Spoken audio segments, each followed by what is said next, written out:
yeah, I forgot we were in here. Now for a Prison little reasons. rest after breakfast. Forgot about that. This is the life. Wait a sec.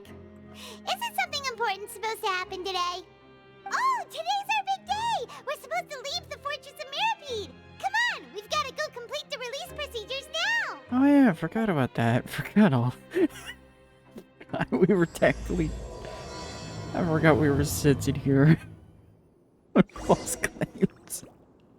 I honestly completely forgot about that. Personally. It's like, oh yeah, I forgot. We took cake or something? I honestly just assume our sentence was also over after the whole, you know, primordial sea busting out incident. Please, sign here.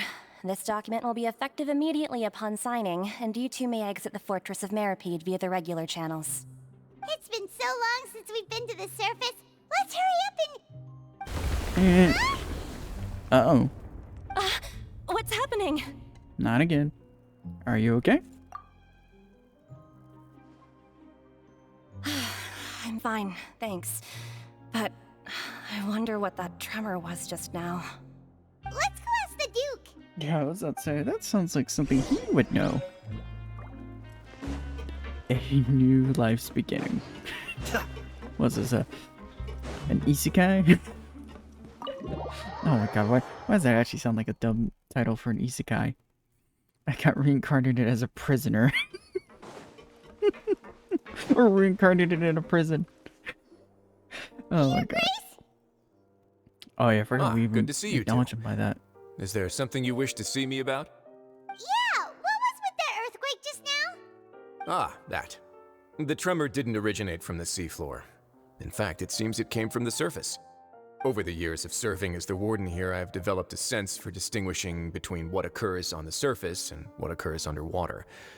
Besides, the seal that Monsieur Neuvillette set in place won't fail so easily. So the fortress is okay? Fair enough point to be concerned about If you that. recall our last incident, if there really were a problem, there would be crowds of inmates in a panic right now. Huh, you've got a point. Okay, seems we need to get back up to the surface and ask about what happened.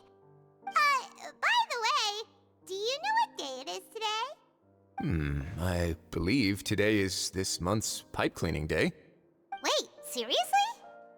Actually, today is the day we say goodbye to the fortress. Yes. Have you completed your release papers? Yep. It's you two. Aww. Are you leaving now? That's right! Today is our last day in prison! But now that Paimon says that, it doesn't feel like we were That sounds so confined. bad. It's so out of actually been pretty context. nice. In the worst case possible. A lot of people have helped us out. Oh yeah, Paimon feels fond of this place now. I'm Then kidding. be sure to come back and visit. I'll miss you. I'm sure we'll have a reason to come back in here. If you've signed the release papers, then you're free to go. The guards will escort you out. You're not going to see us off? I was about to say, kind of pointless there. I knew you'd ask. All right, sure. Let's go. Wow, he's entertaining the idea. You actually agreed. No worries, you must be busy. Paimon was just joking. I'm sure he's busy sipping on his tea. So you do have a polite side, I see. After being down here for so long, I imagine you must feel like you're lacking companionship. Shall I come along too? No, that's alright. It's not like we'll never visit again. Yeah, don't worry, we'll come back to see you. Paimon really likes the cafeteria here. The chefs sure do know how to make good grub. I hope you won't be here as convicts the next time I see you. We'll do our best to stay out of trouble. Yeah, we'll try our best. It As seems long our as we're work in not the Fortress of prosecuted Mirapede again is finished. as That's criminals. the end of another chapter in our journey. And since Nervlev was the one who asked us to come here, we should probably go report to him now. Next up, the Palais Mermonia. You're going to see Monsieur Nervillette? Please pass on our kind regards. I'm sure just your regards will do, no? I believe it would be the polite thing to do. You're right. I've heard the Palais has been terribly busy these days. Tell him that I hope he hasn't been overwhelmed by the recent string of troubles. I highly doubt that one. The Palais Mermonia sure is buzzing with activity today. Halt! Oh, it's you two. Apologies. Monsieur Neuvillette did say you'd be welcome at any time. Excuse me, would you mind helping me take a look at this report? I'll be right there. Sorry, I've got my hands full here. You can see yourselves in. Why did that voice sound like AI a bit? Everyone's so busy. Seems a lot has been happening. Yeah, a lot as in Fatui actions. I'm just kidding. I'm sure it had something to do with them, knowing them.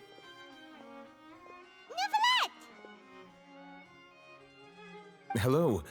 You've come at the right time, but you'll have to wait for just a moment, as there are some urgent matters I must tend to first. Uh-oh. In the meantime, Why do I feel please, have a concerned? seat. If you'd like to have something to drink, let the Melusine outside know. That's all right. We just ate. Very well, then. Let's take a break over there while we wait for him to finish his work. What's going on? Sorry, I can't help but laugh at that pixelated clock. Ah, All yes. right. That should wrap things up for now. Are you done with your work? Yes, sorry to keep you waiting. Today should be the day you were released from the Fortress of Meripede, and it appears that you have managed to complete all the release paperwork. That's right, and we came here to see you right away. Oh, yeah. Still doesn't answer the massive question whale. about where he is Do you right have now. any idea what that might be?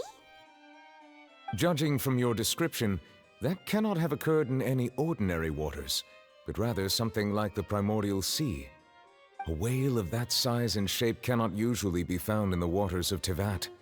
Therefore, we can only assume that Child is presently immersed in primordial seawater. Immersed in primordial seawater? But how? And is he okay? He's not from Fontaine, so he won't dissolve. Most people wouldn't be capable of entering in the first place. I'm not completely sure how he could have gotten there myself. Well, either way, there's something we'd like to ask you Yes? about. What is it? What was that tremor we felt earlier? Ah, right! Paimon felt it too! We asked the Duke and he said it wasn't from underwater, so we figured you might know something about it. Let me guess, he doesn't know. It turns out that I have just received a report about this particular matter. In fact, that's exactly what I was busy with a moment ago. The source of the tremor was here on the surface near Poisson. After the shaking stopped, Poisson? the water levels in the Poisson area rose at an alarming rate. The water levels rose? Oh no! What about all the people there? Fortunately, the water levels only rose for a short period of time and have already returned to normal now. However, I still have a bad feeling about the whole phenomenon. Hopefully If the everyone change in got it water okay. levels is connected with the leaking primordial seawater, then the situation in Poisson may be much worse than it appears. Navia should be in Poisson, right? We need to go check on her! Yes, the Spina di Rusa's headquarters I would is also there. like to go there as soon as possible, but I'm afraid I can't leave just yet. We must immediately formulate disaster prevention plans for the surrounding coastal areas to avoid potential catastrophes. I'll have to ask Get you right two on to that. go to Poisson first. I'll meet you there to check on the situation once I finish things here. Well, sounds like a plan. There's no time to lose! Let's get going! Yeah, Please not be like careful. anyone could dissolve into water.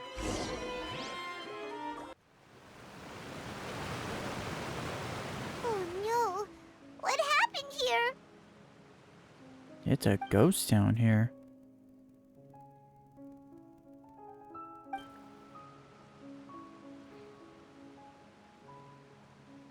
Yeah, best not to assume the worst. Sometimes it's better Navia to should predict be the around at here, right? least- We need to make sure she's still... predict the best outcome rather than the That worst. means we need to check on her. Forget the analogy. The analogy's there. An attempt at it.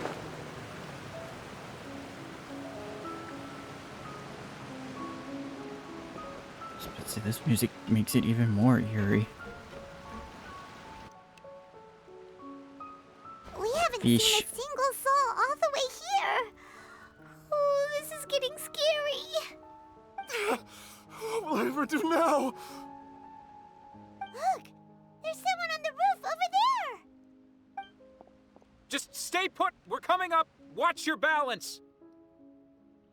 All right, just hurry.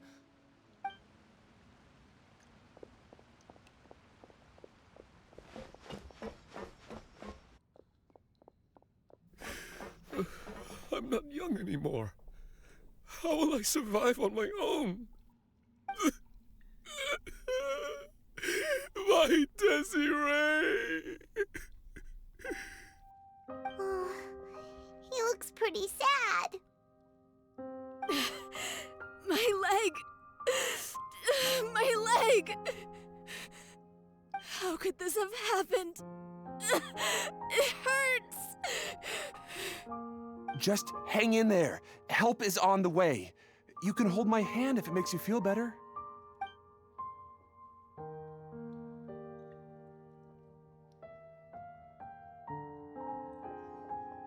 Oh boy, what has happened?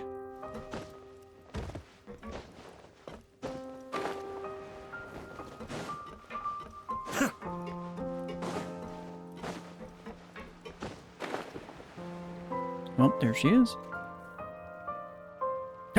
Okay. It's Navia. She's over there. Hey, Navia, are you okay? Don't think she can hear you.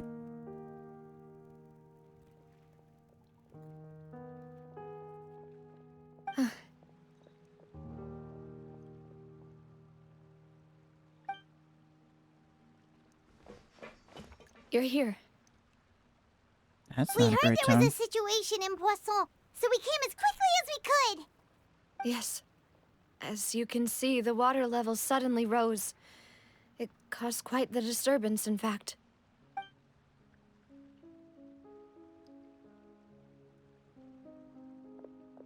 Demoiselle! There was a wounded resident next to a building southeast of here. We've already transported him to safety, but we've run out of medical supplies. Uh-oh. That's not good. He's wounded? How badly? He fell, so it's probably a broken leg. He's pretty shaken up. When the water level rose, he desperately climbed up to the roof. Once the water receded and he saw the ground, he became terrified and eventually... He jumped down then. Find the leader of Squad 1 and tell him to take the wounded resident to see a doctor. He should know where to go. Understood. I'll take over his search and rescue mission in the meantime. All right, you'll be in charge.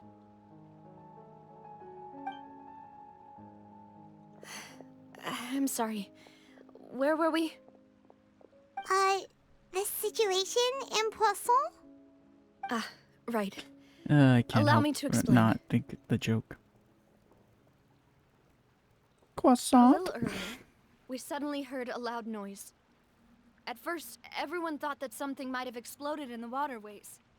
But before we knew it, water started What? pouring out from everywhere. The rushing water seemed a little odd, almost like the unique What- color of What's going on primordial there with the seawater. audio? Some people didn't realize the danger and thought it was just ordinary water leaking from somewhere. Everyone on the street who happened to be close to the water didn't have a chance to escape. As the water levels rose, they suddenly disappeared.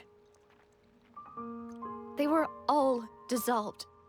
Those who realized what was happening started to flee in a panic, desperately trying to get to higher ground.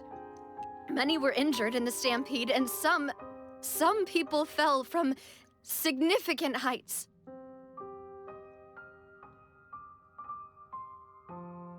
This music makes it even more harder to swallow this. The Spina di Rosula initiated rescue operations as quickly as possible, but there have been a lot of casualties.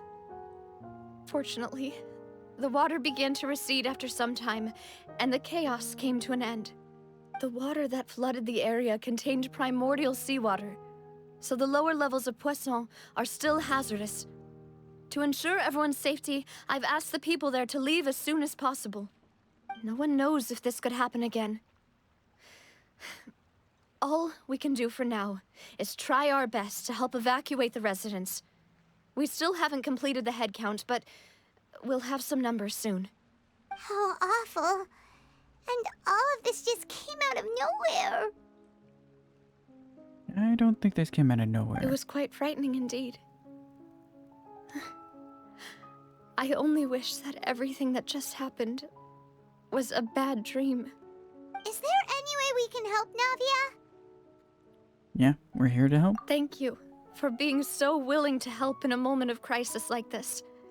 You don't know how much it means to me. I really can't express how grateful I am. Why is this game gonna break me into tears now? Don't say that, Navia. That's what friends are for. Oh, I don't like that. Yeah. By the way, we're loose and silver. Don't tell me they were there. Demoiselle! We've got a situation here! I'll be right there. Sorry, I need to go for now. Why do I feel like that was answering the question? And off she With goes. us two. Seems it might be a while before she can take a break.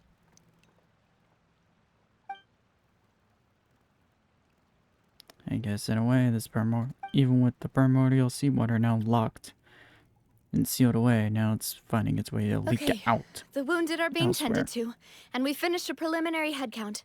More support has just arrived, so I suppose I finally have a moment to focus on my own matters. Of course, we should remain ready for anything, and continue doing our best to rescue others. I'll be sure to have everyone at the Spina di Rosula ready to render assistance.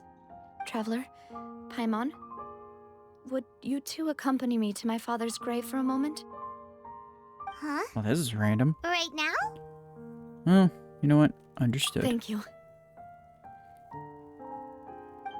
I guess every once in a while you gotta step away from the situation and breathe.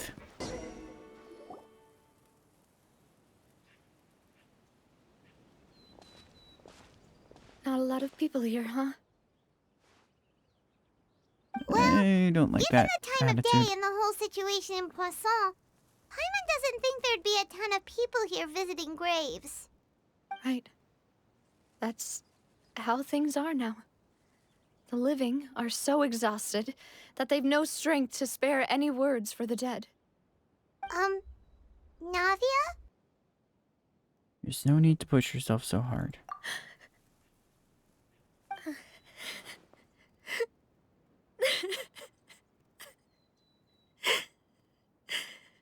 Navia, what's wrong?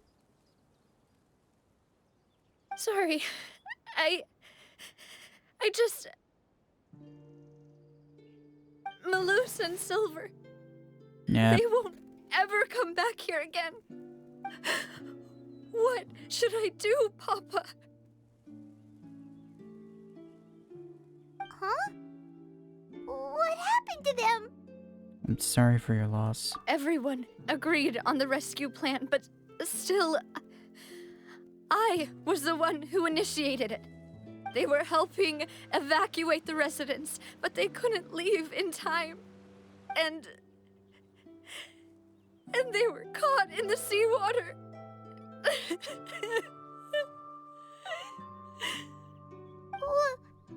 What should we do? Never mind, I was gonna say I've pour one known out them for them, for but so realizing long. that's a bad joke. In poor taste. And I know they weren't afraid. But F's in the I could comments. at least hold a funeral for my father. And I know where he rests. But as for Malus and Silver, they're just... gone. I just can't...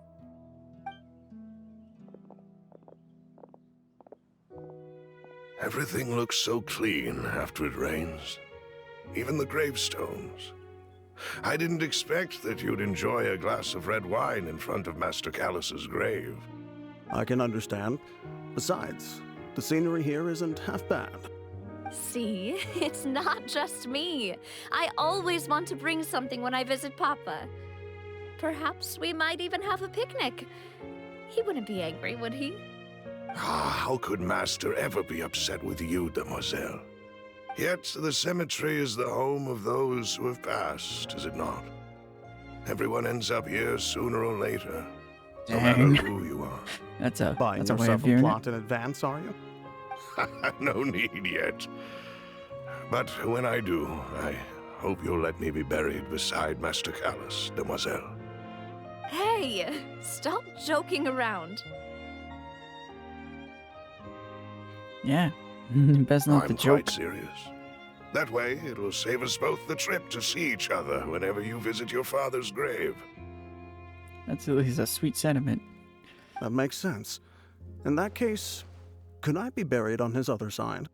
After all, besides you, demoiselle, the two of us could certainly be considered Master's closest companions, no?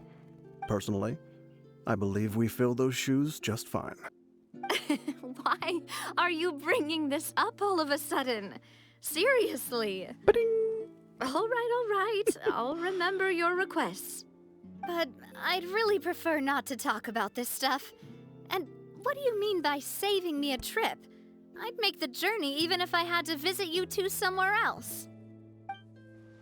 I'd promised to let them rest in peace here. But here I am breaking that promise. No, you're not. They did I'm what was sorry their thing. for letting you see me in a mess like this. I don't usually cry, really.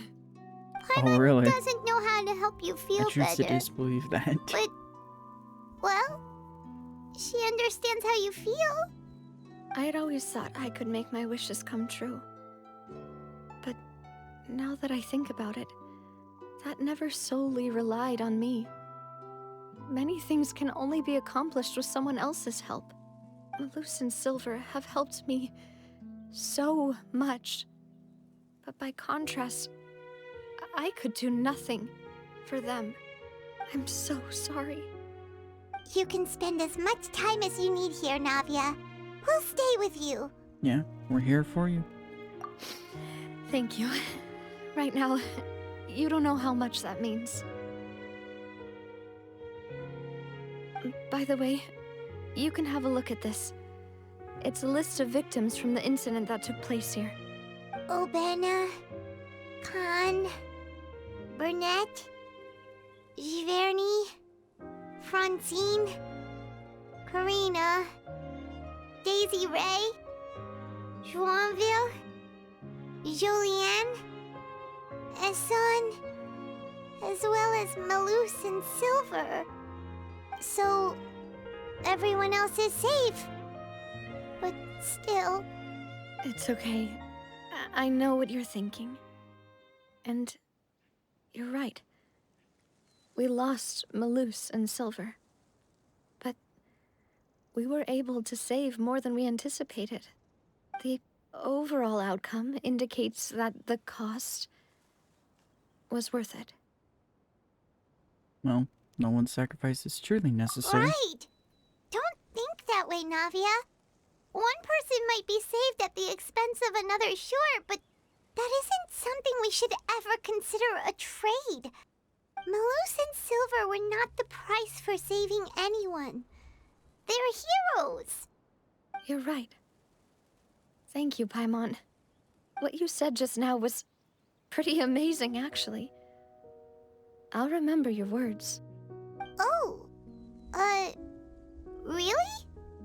Seems you've become more eloquent in the time since we last And met. now to ruin the mood. The knave? What are you doing here? Is everything going well on your side? Yes, my people are carrying out the mission according to your request. All the residents of Poisson have been evacuated, and we're preparing to relocate them to higher ground. As for these supplies, we have everything taken care of. There is no need to worry. Thank you very much.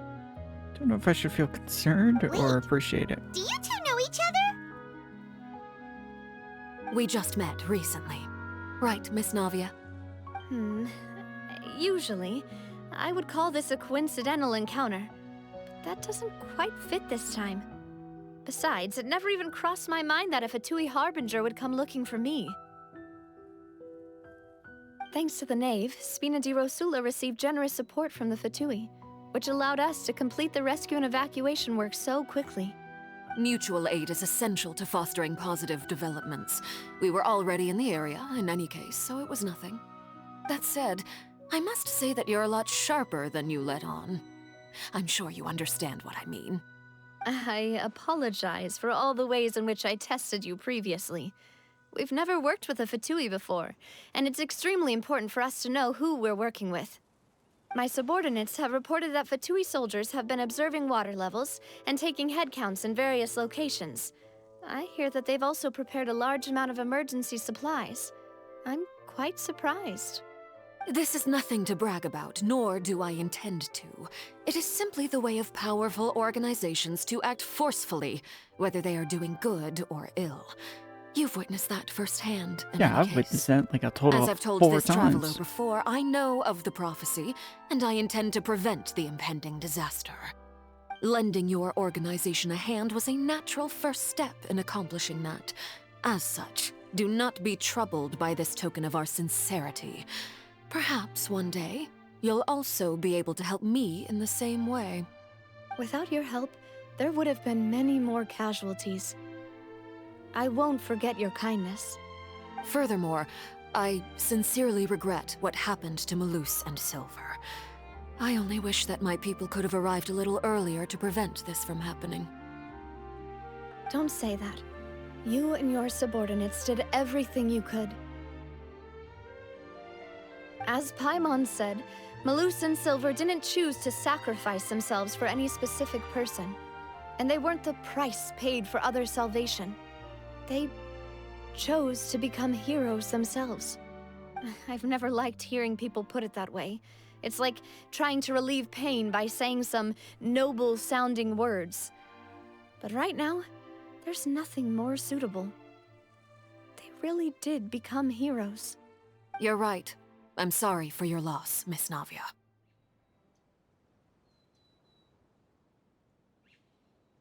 Water is life to Fontaine's people, and it also spells disaster. It's no wonder that people always say that prophecies represent fate. Fortunately, I've never been one for such opinions.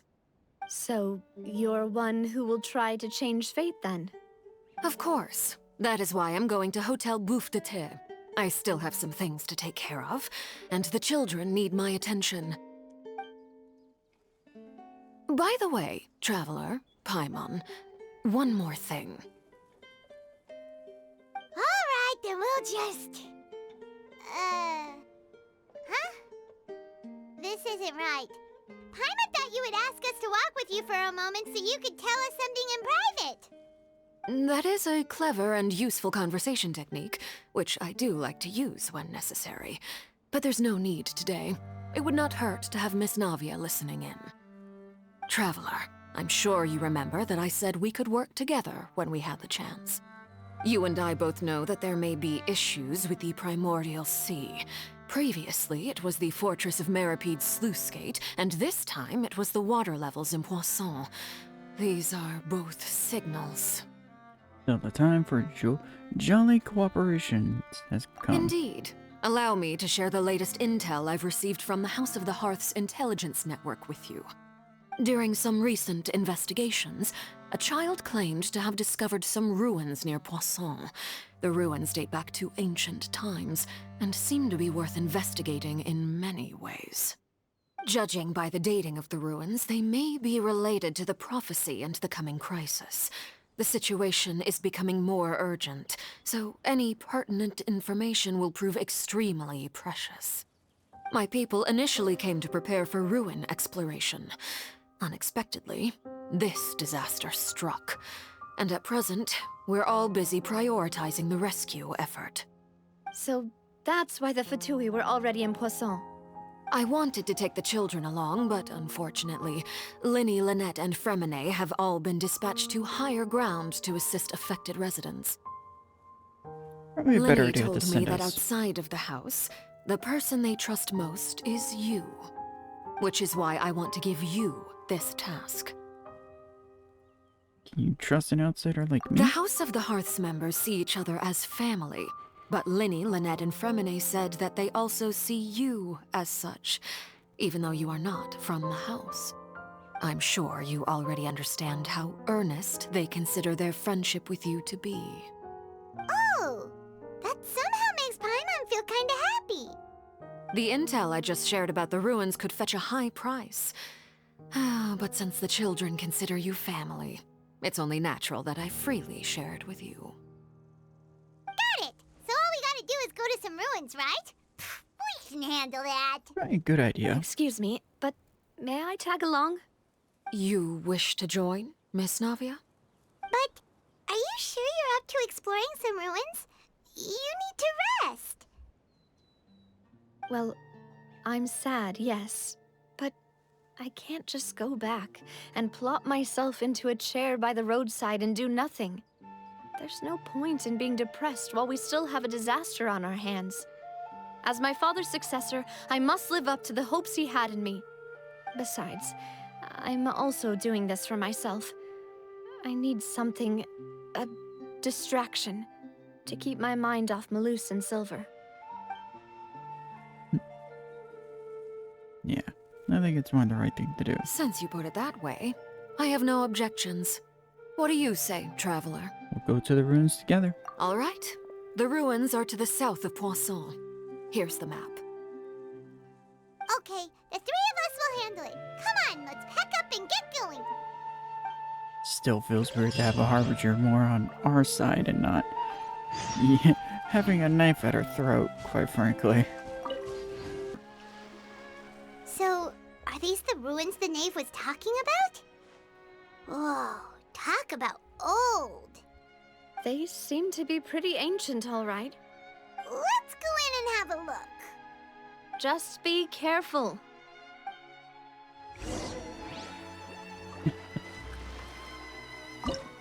It's perfectly fine. I highly doubt anything bad will happen. Moments before disaster strikes. I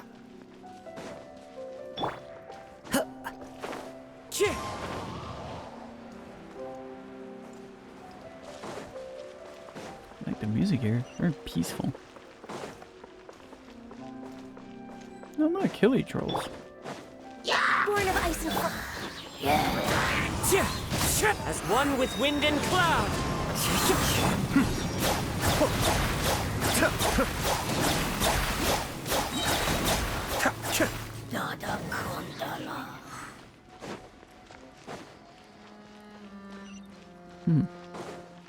Definitely looks like ancient ruins, and Floor here isn't safe. you don't say.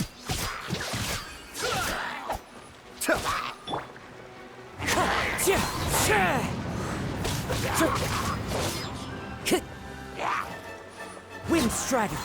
Yeah. Time to go. Yes, I want to jump into the water right now. Yes, game. That don't look like normal water. This place has also been contaminated by primordial seawater. Yeah. And a lot of it, too. A Fontainian would most likely dissolve the moment they fell in. You should go back to safety, Navia. Right! You can't go down if there's primordial seawater. It's too dangerous, and it won't be any help for you to just stay here. Yeah, not a good idea, because then going back up. Don't get Paimon wrong. We're not saying you're useless. It's just that... No, you're right. I can't do anything in this situation. I'll leave this to you. From the look of things here. Yeah. Complicates things. Maybe the only way left is forward. In that case, do you want to wait for us here? The water levels here are unstable, and there's a chance the water will rise. So staying here wouldn't be safe either. I'll go together with you. Perhaps we'll find the exit just up ahead. Seems like there isn't any other option. Alright. Come with us for now then, but please be careful.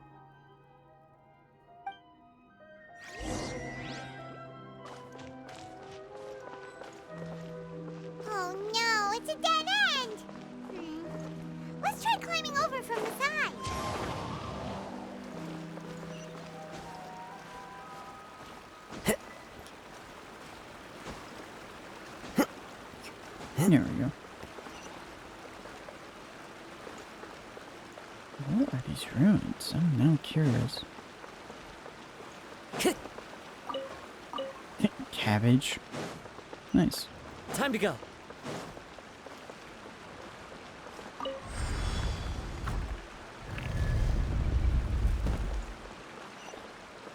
Why do I feel like we're about to find a heaping load of primordial seawater?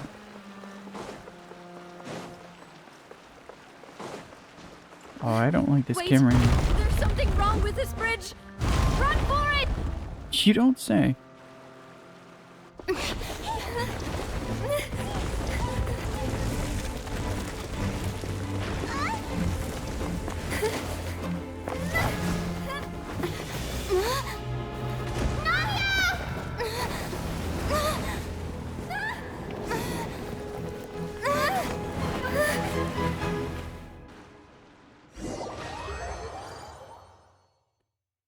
Ain't no way they really just did that.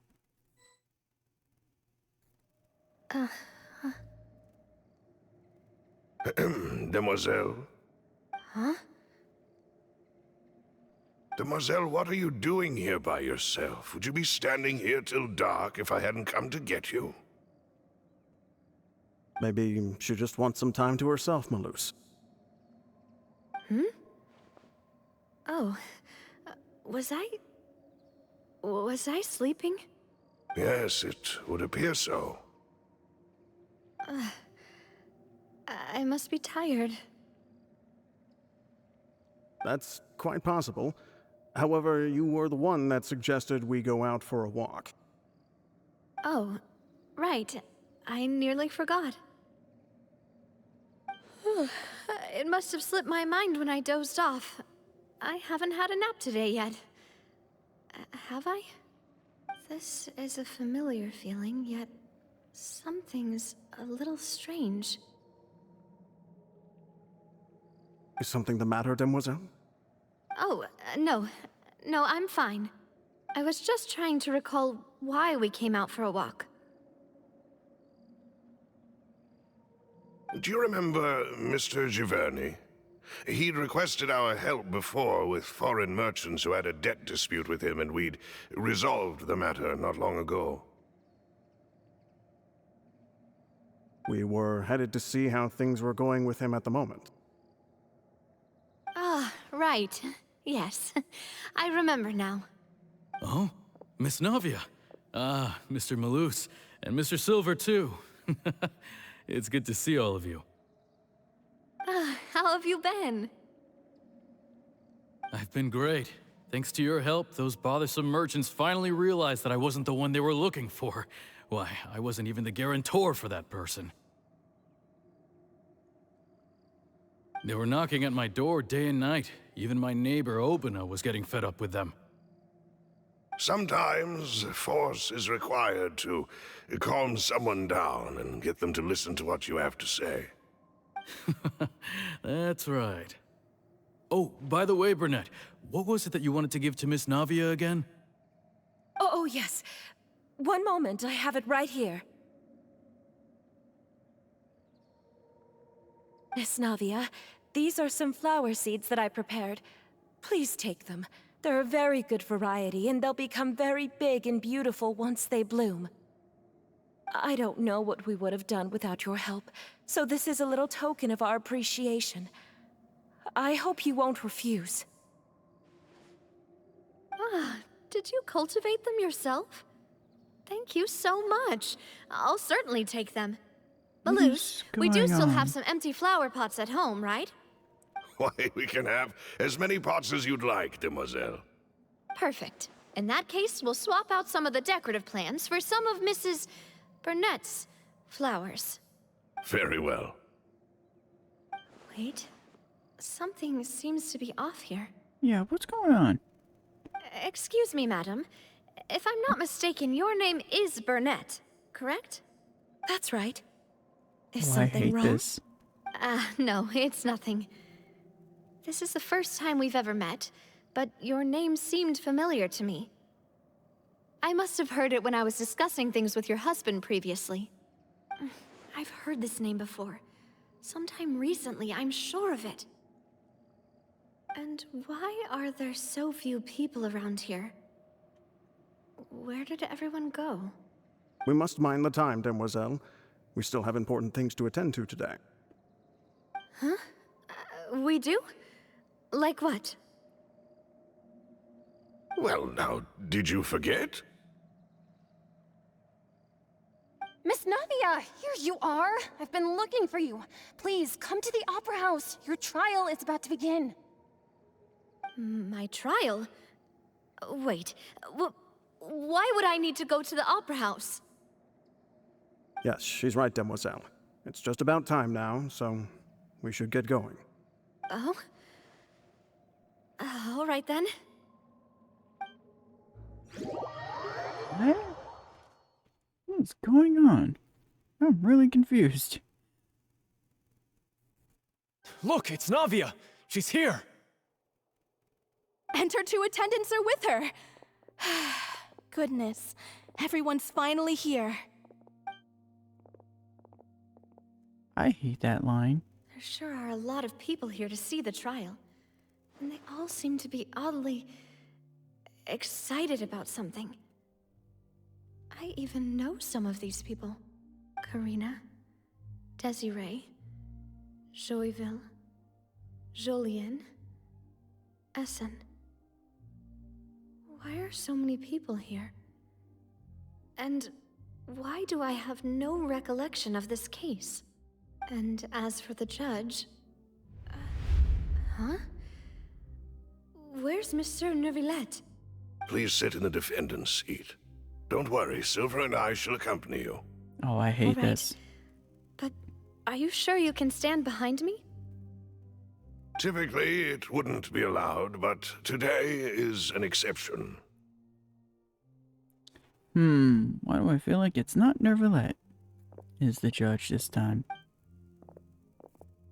Hey, what kind of place do they think this is? Come on, do they have any idea what they're doing? Seriously. Enough with the whispering!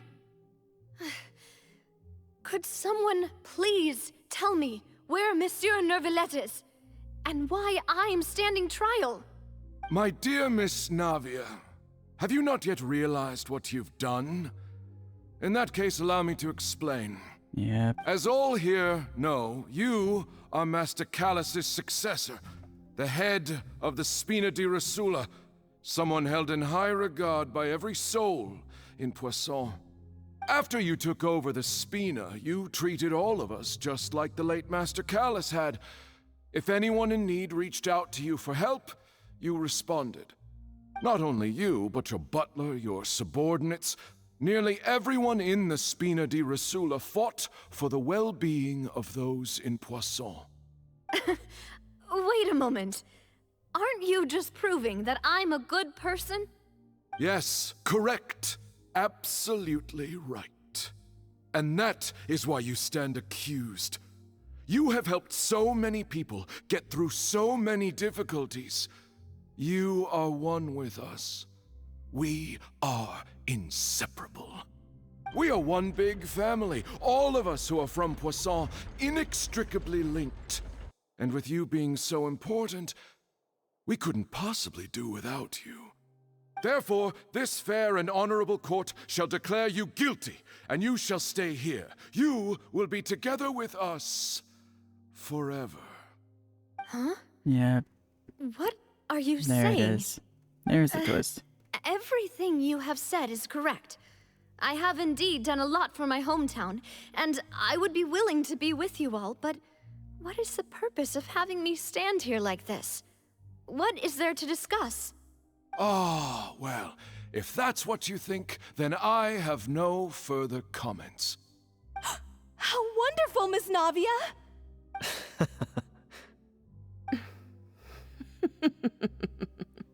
I hate this. I know all these people. Why are they laughing? I seem to remember now. Yes, I get it. This trial is... Wait just a moment. This isn't right! Malus? What was that, Mr. Malus? Our conclusion is very clear and unanimous. Let the court judge her now. She's guilty! Stay here, Navia! You're one of us! Yeah, there it is. Demoiselle, don't admit guilt. This trial means to keep you here forever.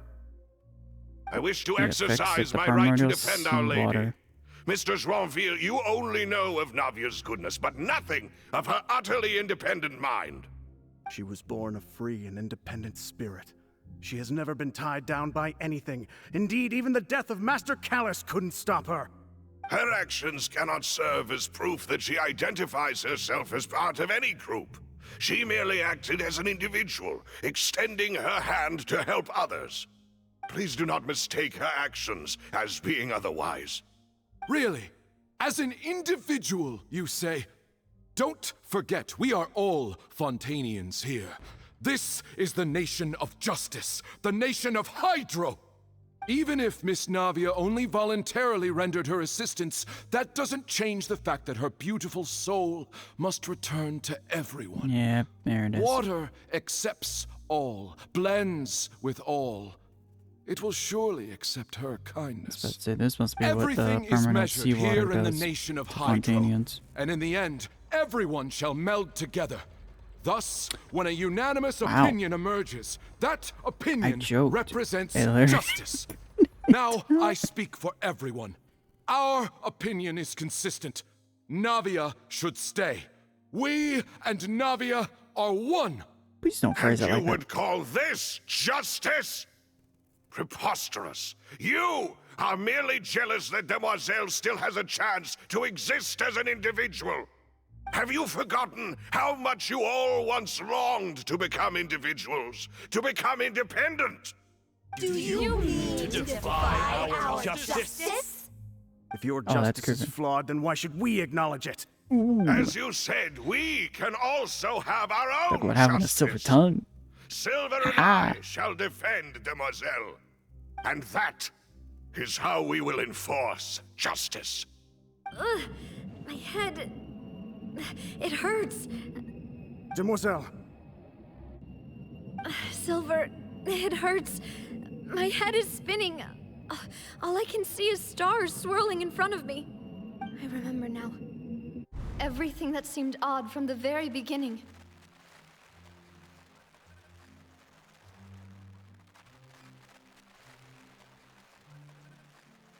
Karina, Desiree, Joyville, Jolien, Essen, and Mr. Giverny and Mrs. Burnett, who we met earlier. Even Malus and Silver. I don't want to admit it, but they're all dead. don't be afraid. And don't admit guilt. We will protect you to the very end. Absurd! Who are you to say that she cannot be judged? We are the majority, and in the nation of trials, the majority is absolute justice. We are the will of all. Why do I feel like Don't that's let them why escape! justice We is shall keep flawed? Navia here with us! Mr. Malus and Mr. Oh my God. Silver, must you be so stubborn? How could the two of you possibly hope to stand against the collective? Uh-oh. Do not resist. This judgment is fair and just. Navia belongs to us. After all that happened, she should not be left alone in Poisson. What are you saying? No more excuses! He says we're jealous. Jealous? How could she possibly be an independent individual? What's with these people? Who's jealous of her? She belongs to us. Miss Navia, she... Silence. Oh, That's...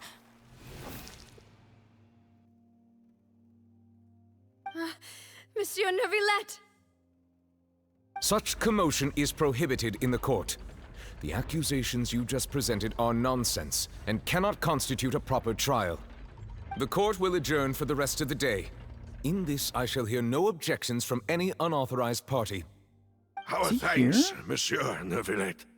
Please leave with me, Miss Navia, while there is still time. yep. But- So that. Go on now, demoiselle. This is your only chance to leave this place. What, can't bear to leave us behind or something? Malus. My apologies. I couldn't resist making one little joke once I realized that this shall be our last goodbye. Aww. Malus. Silver. Quickly, you must come now. Goodbye, demoiselle. Farewell. Okay. That's kind of interesting. That makes me wonder what Nervalet's whole control over the primordial seawater is about. No, wait! Just a second! Navia? You're awake.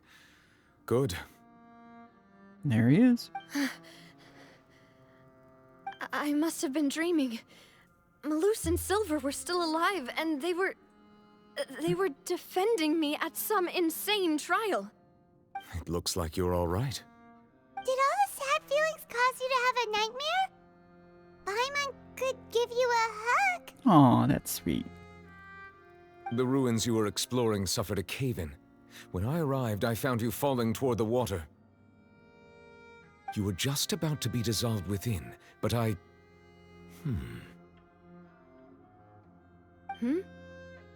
What is it? I think I saw 2 Oceanids protecting you. It was only for a moment, perhaps even a fraction of a second, but they gave me the chance to retrieve you. Were it not for their intervention, I would not have been able to rescue you before your consciousness dissipated. Wait, did you say Oceanids? You mean like what happened with Vache? The people that are dissolved become Oceanians. Perhaps those 2 Oceanids were the people you saw in your dream. I always told them that they didn't have to protect me. To think that they'd keep doing so even after death. Hard to say death. More like reincarnation. Please come with me.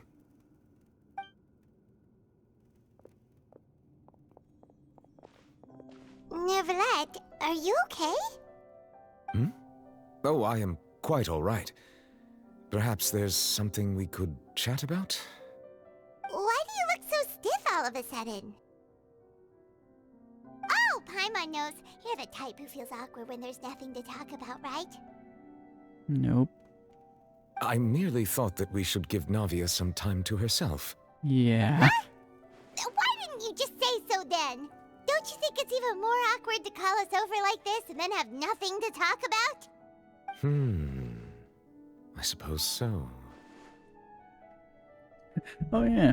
By the way, Siegewin sends her regards. Ah, Siegewin. I hope all is well with her these days. Her work in the Fortress of Meropide has not been too much for her, has it? No way, don't worry. She's doing fine down there. She's an amazing head nurse. I see. Well, that is good. I have always worried that Siegewin would need a lot of time to understand the world of humanity, just as I have. Oh, and the Duke also says hi. Even though Siegewin made him do that. He hopes that you haven't been overwhelmed by all that's happened lately. Thank you. I have indeed been busy lately, and I also hope that everything is going well in the Fortress of Meropide. He still doesn't know what to talk about. Let's chat about something else then. You're the expert here, Paimon. What should we talk about? So, Nervalet, you're probably quite the swimmer, huh? Bad topic. Yes, of course. Go figure. He's the Hydro Dragon for crying out loud. This isn't going anywhere. Let's try something else. How did you find these ruins? Did the knave tell you? Yes, in fact. I had arranged to meet you in Poisson, but when I arrived, I discovered that the Fatui were helping the residents evacuate. They had even transported a large quantity of supplies to the area. Amid my astonishment, I ran into the knave, and we had a chat. She informed me that she had asked you to investigate the ancient ruins here. Yeah, we originally planned to meet up with you, but we thought you might still be busy with all those official documents. We didn't think exploring the ruins would take very long, and who would have thought you'd wrap things up so quickly? Ouch. Ow. Did that say love is destructive? I'm sorry to have kept you all waiting like that. I'm feeling much better now. I guess we should get going again. Will you come with us, Monsieur Neuvillette? Yes, if you wouldn't mind my company. All right! Another one joins the party! Let's get going then!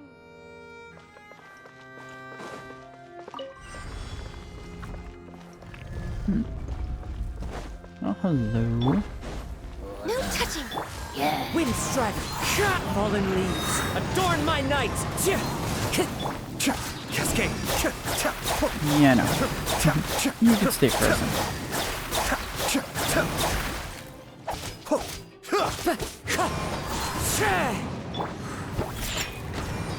Shaken and stirred! Why are healing trolls here? Oh, very cute. What is this camera angle? Oh no! Another unstable path! Watch your step!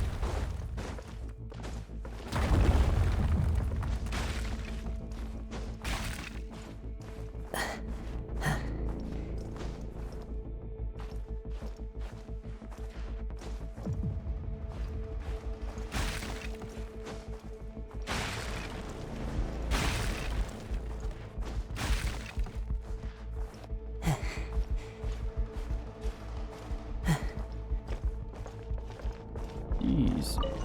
These are ancient ruins, but good lord. Watch out! There are rocks falling over here!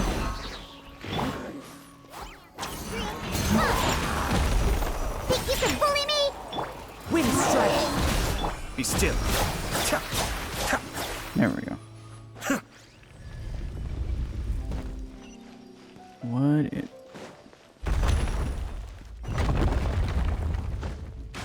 Oh, great. Rocks falling on my head. Just what I need.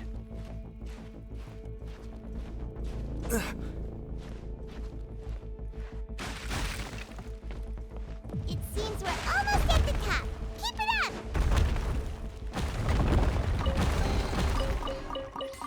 Camera angle. Just it zoomed out this much. Oh, goody. Yeah. Clouds high. The birds call. Mind the deluge. Shaken and stirred! Zoom.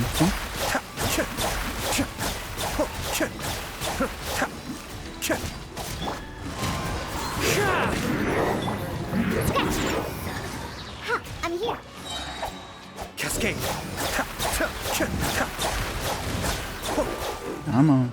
Thank you. What's this? Ah, tetrahedron. Nerd! What is this ruin about? I'm really confused. Is this what Fontaine was before everything? Oh, very curious. Anyone want to go for a dip? No? Good. It's a good thing.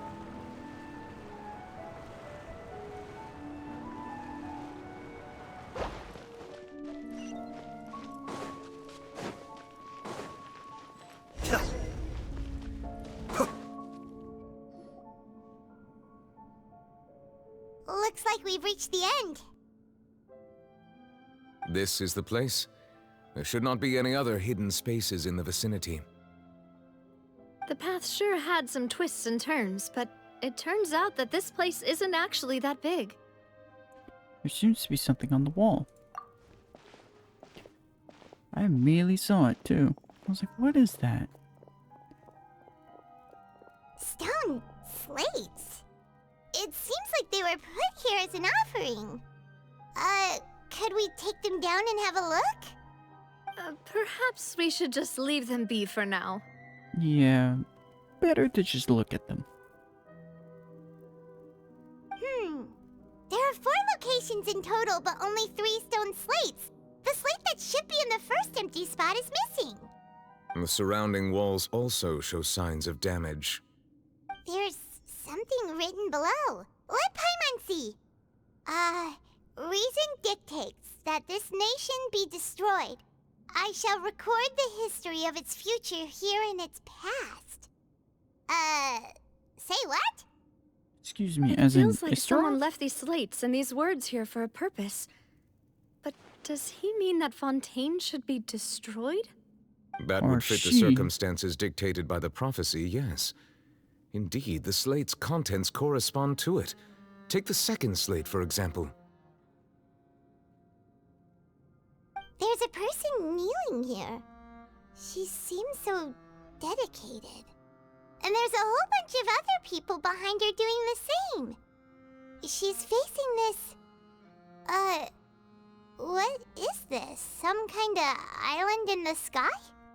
And is that Lady Furina in the third image? Did the Hydro Archon fall into the water?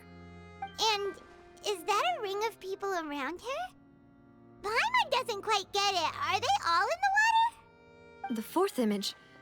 I know this one. This exactly matches the content of the prophecy.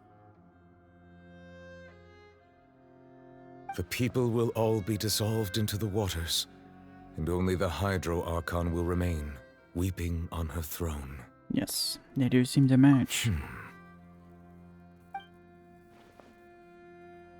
But then that leaves the question about the first one.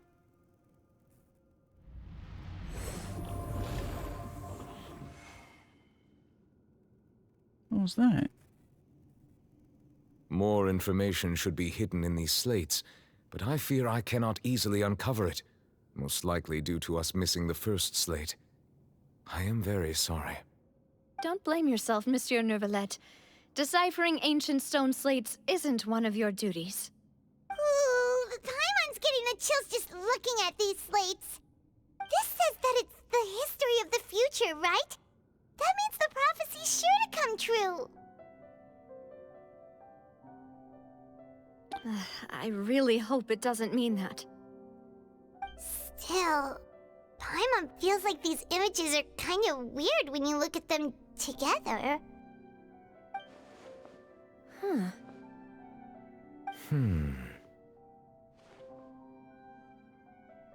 Get what you mean, Paimon. That's right! If the images are in chronological order, shouldn't the fourth, the waters drowning Fontaine, come before the third, where the Hydro Archon herself falls into the water? And yet the order is reversed here. Second image is quite concerning. If we go by timing, Lady Furina only emerges in the third image.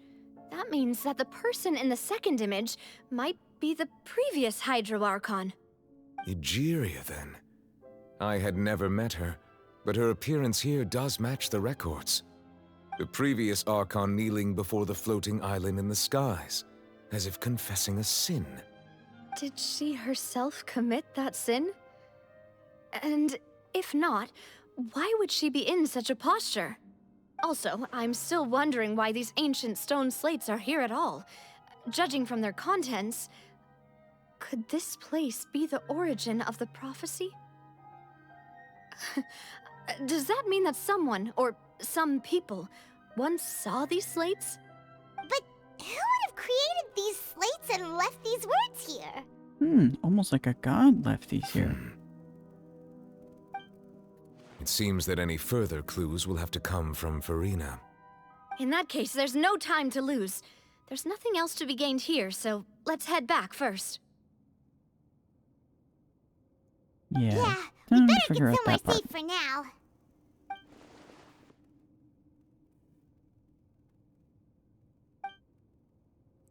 Yeah, who created this? Who did create this? This does leave a big question mark. Ah, that would have been funny if there was a secret. But my odds are more on Istarov. Or whoever the god of time is.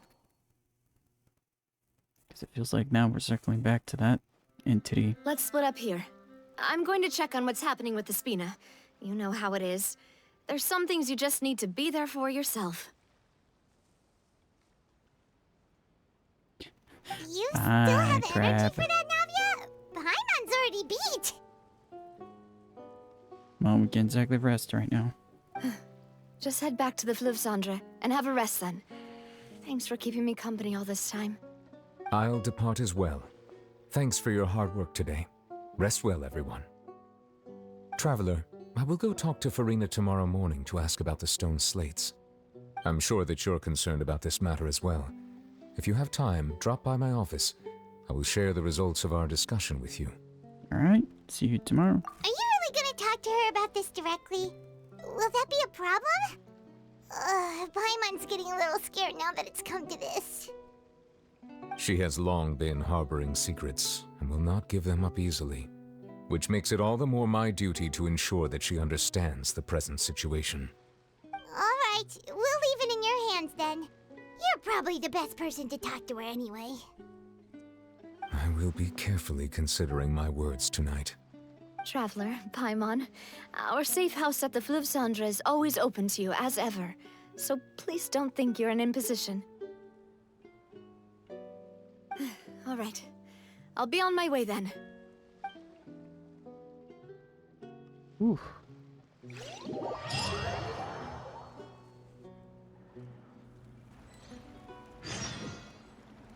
Let's see, isn't this... Yeah, the underground base. Shouldn't we be Welcome concerned back. about the water? We've got a special menu prepared for you two tonight. Yay! And there's good food too! Navi, no, the boss is the best. You did great as well, Paimon. Ooh, desserts! Nice! These are all Paimon's! Paimon's already starting to forget what happened today. Why does that hat look familiar? Oh, that voice. Is that who I think it is? Huh? Well. The It's stars you are two. aligned. What are you doing in Fontaine? The question would be the same for you, Mona. Mona?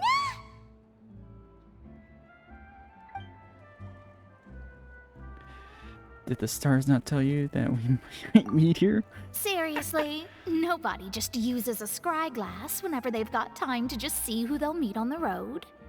Still, we didn't expect to see you here. Wait, you're not a Fontainian, are you, Mona? Nope. Well, I have some business to attend to here, so I booked a hotel in the city. I was just out for a stroll when I bumped into you. Quite unexpectedly, if I might It's a add. weird stroll. Why did you think when I you're was down from here. Fontaine, though? Is that because Magistus doesn't sound much like a Mondstadt surname? Yeah, let's go with that. Well, I used to Let's have my avoid the own truth right now. surname, which was, well, some other thing. Either way, the old hag told me when she took me as her disciple that the first step to being a great astrologist's pupil was to change that name. There was nothing for it, really. She really is amazing at astrology, so I changed my name to what it is now according to her wishes. To my surprise, however, Magistus is not the name of some ancient house or clan.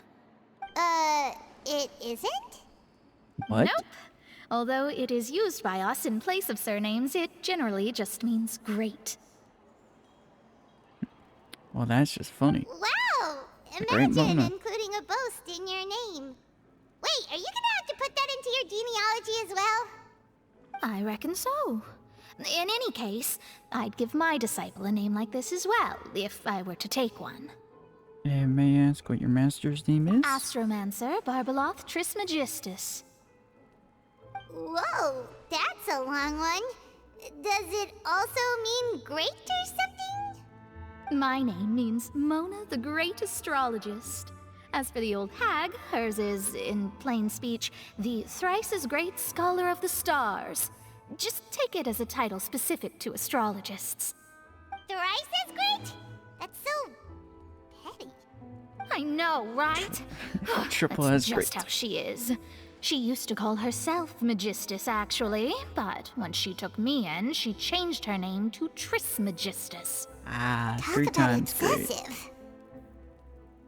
Or twice? Magistus is thus the calling card of our school, so to speak, which makes it about the same as a surname. It's all right if you don't get it. You can look into it further should you need to study astrology more deeply. Or triple appetite Paimon? Terrible! That was the point. But anyway, you're not Fontanian, are you, Mona? You're from Mondstadt, right? Well, I was born in Mondstadt, yes. My parents migrated to Dornman Port, and I traveled with the old hag for a while, after which I settled down in Mondstadt City. Oh, that's a good thing then. At least we know you won't be dissolved by Fontaine's waters. You might want to back that one up. Speaking of that, I'm sure you're aware that a bunch of things have happened here in Fontaine, right? I know you're not a local, but I'd avoid getting too close to any water that looks strange all the same. There's something ominous about it. Well, the water, I mean. Did you come to Fontaine because of the prophecy, Mona? That was the main reason, yes. Just a while back, the Steambird invited me to take part in a panel and speak about the circulation of the prophecy as an astrologist. The invitation was sent quite early on. I don't think anyone expected Fontaine to be in this much trouble. What do you make of that prophecy, Mona? Just tell us what you think as an astrologist. Your word would go a long way to make things more certain and less scary. What I can tell you is that I'm an astrologist, and that this prophecy concerns the fate of Fontaine, even that of all Tevat. Ascertaining this is akin to reading the fortune of the whole world. I'm afraid that this is not something that just anyone can do. If I could do it, you would no longer call me an astrologist, but a visionary. But on the flip side, the prophecy is so huge and powerful that it must surely come from a powerful visionary. Its contents involve the fate of the world. Disregarding it would be a mistake. A visionary? Sounds really powerful and all, but does such a person really exist? Of course. The old hag could do it, and I'd bet there are others amongst those Hexenzirkel colleagues of hers who could do something similar. Could you help me get in touch with your master? Are you sure? All right, I'll help you.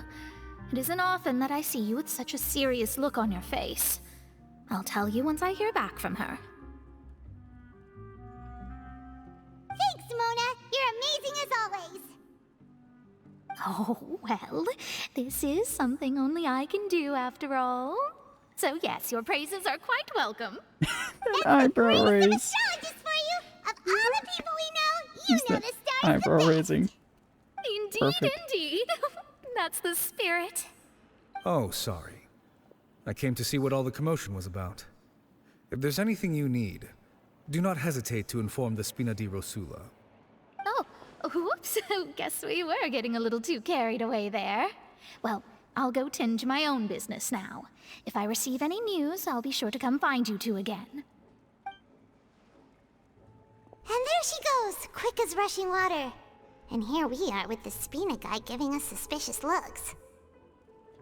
Well, we were making a ruckus. But we were able to recruit Mona's help, didn't we? Our Fontanian friends will thank us someday. As long as they're not puddles of water.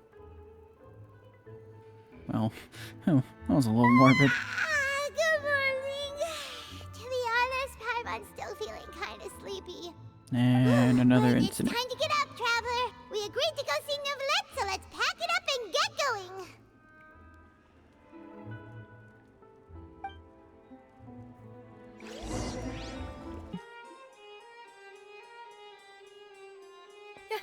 You're here! Finally! Uh-oh. What happened? Is something wrong? Monsieur Neuvillette and Lady Furina, they seem to have gotten into a dispute. Please go see for yourself. Uh-oh. That's not good. The tea is being spilled.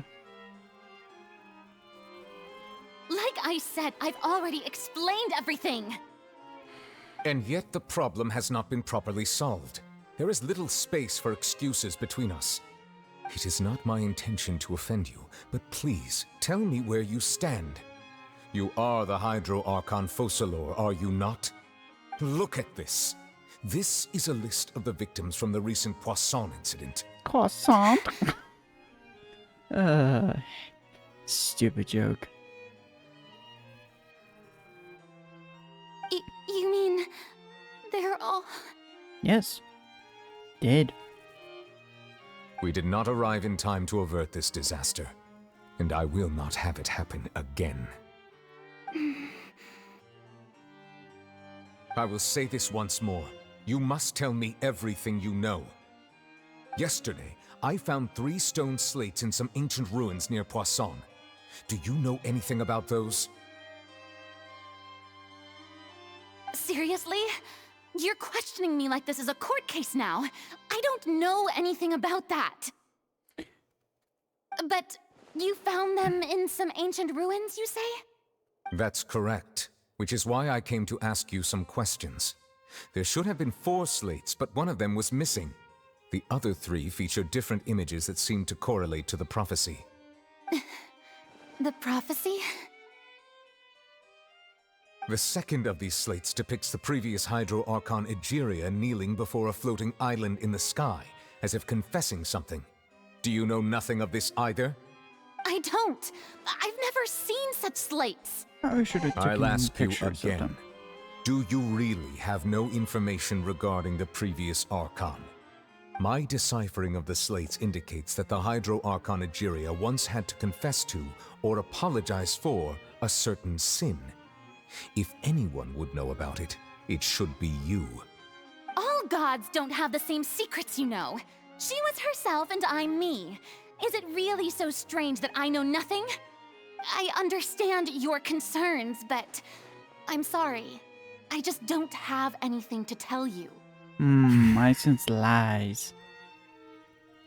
Forgive me for saying this now, Lady Furina, but I have long known of your various secret investigations into certain matters. There are several indications that you have been investigating the prophecy on the sly. This is not strange in itself, considering that you are the Hydro Archon.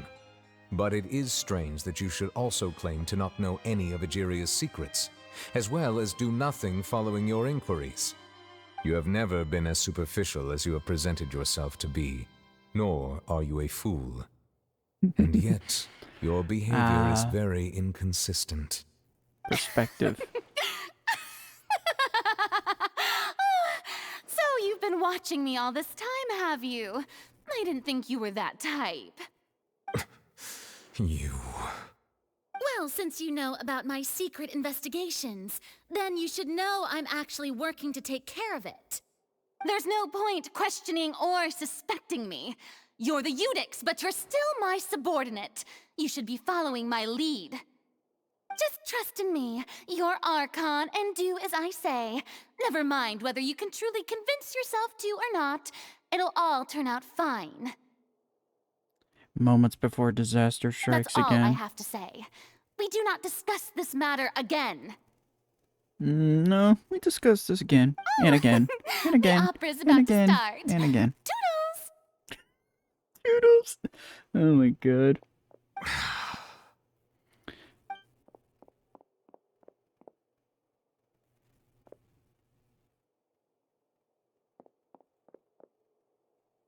Did Furina not notice us standing by the door? Wonder what's up with her.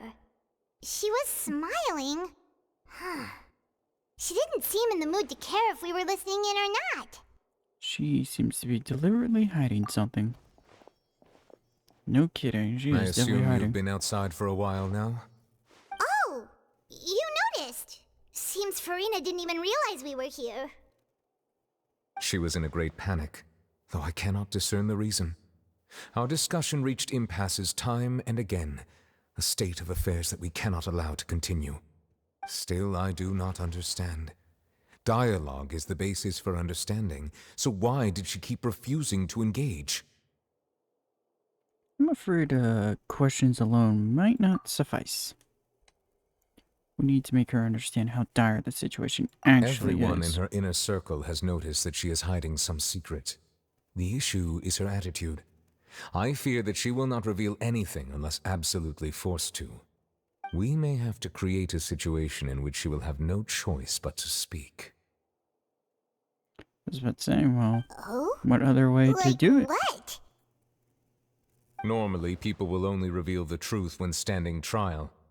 Perhaps we must have the Hydro Archon experience just such a scenario. But Furina's seen so many trials, and she's really good at dodging questions. How do we make sure that she won't just slip away at the first chance she gets? Guess she won't. We will need to consider this thoroughly, join forces with various parties, and then do what we can. I was about to say, we already have someone who can break the ice. I would prefer to recuse myself from this affair, but we must prevent the prophecy from coming to pass. This may be cruel to her, but all Fontaine is in crisis. The information a god possesses is too precious, and so we must take a chance on this. In that case, we will need help. But who will lend us their aid to do such a thing? Oh, I think I know who to call. I was about to say, the knave.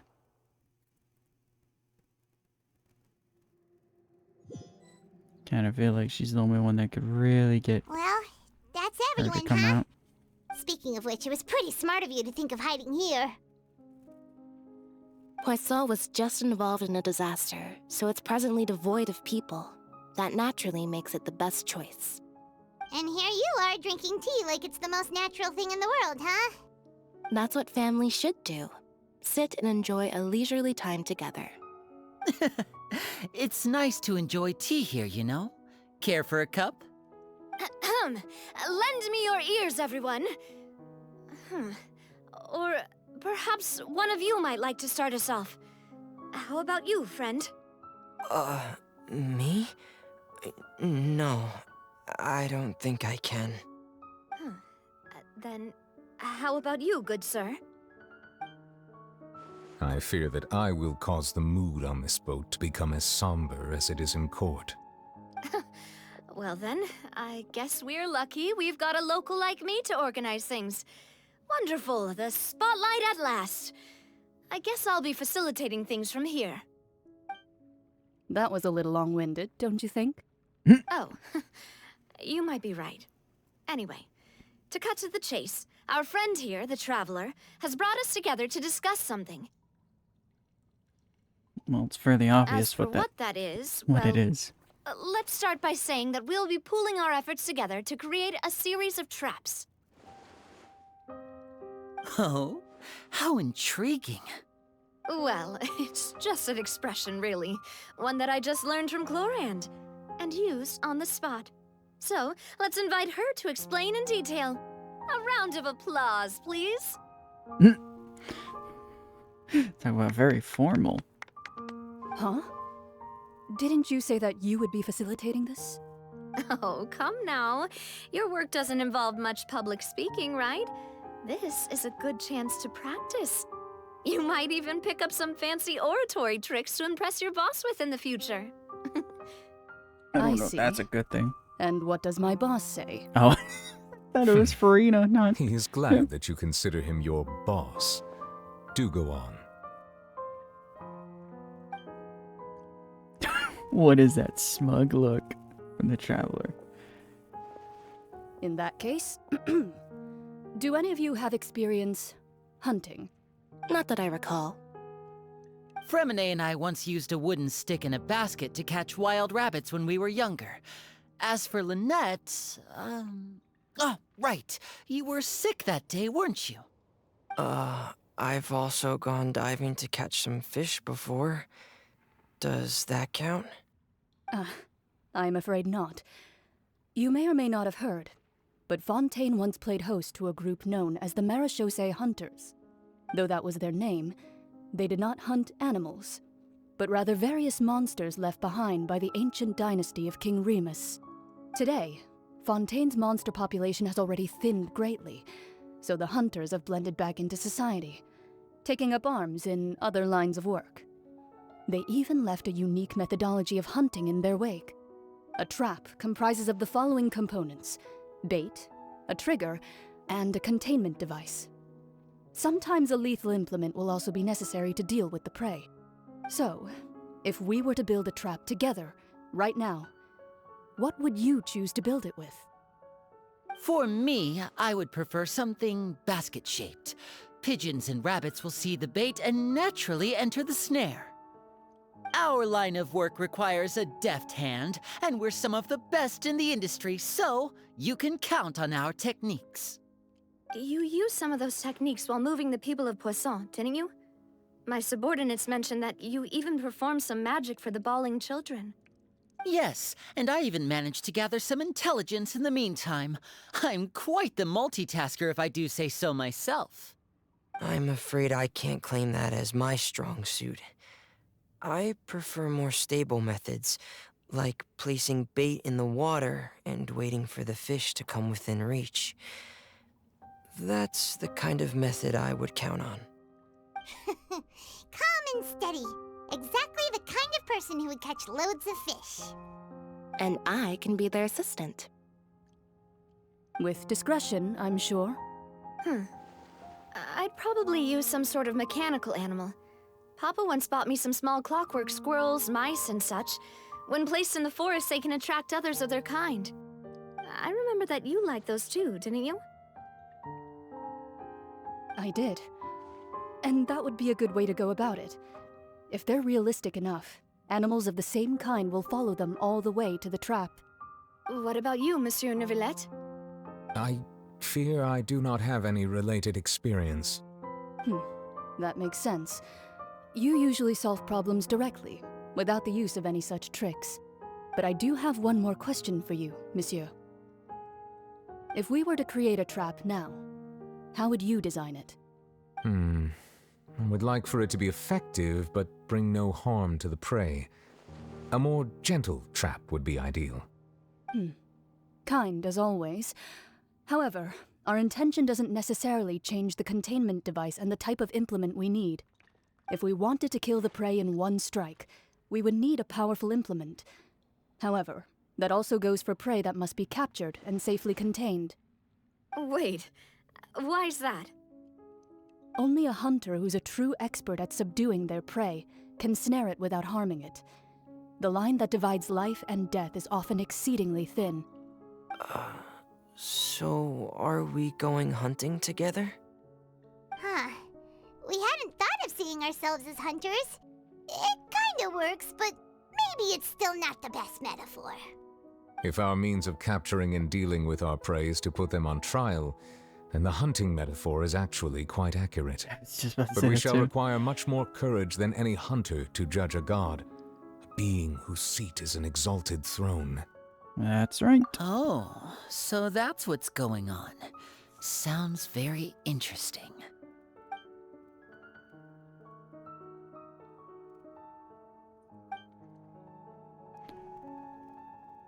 Definitely need to figure out what she's hiding. Just need the right bait. Stage of fate.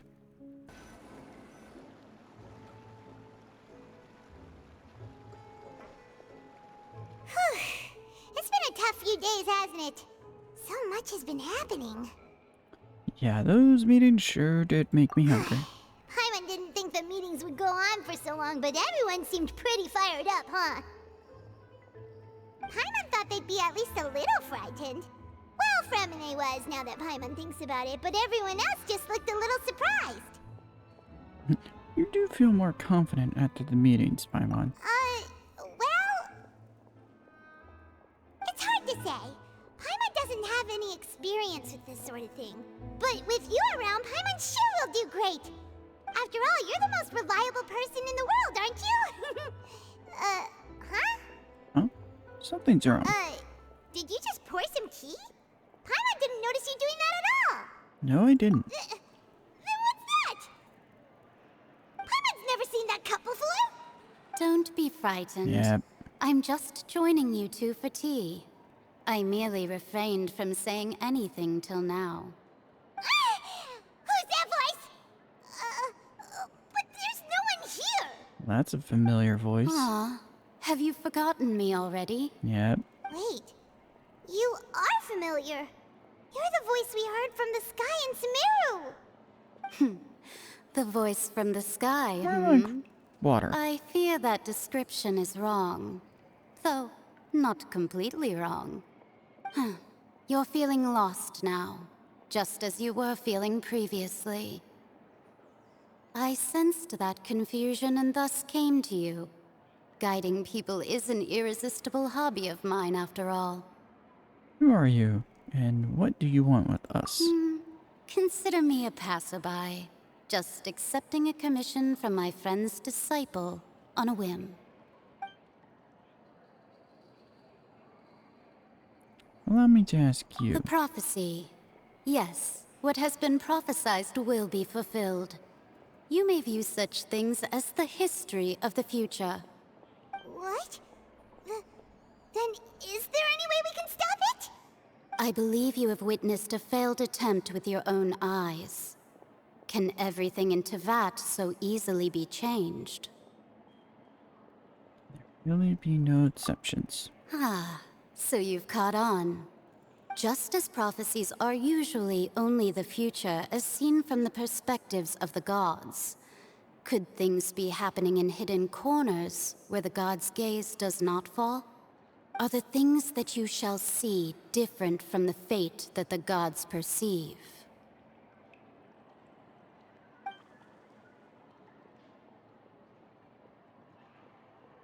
What is she talking about? It all sounds really impressive and important and stuff, but it also sounds kind of scary.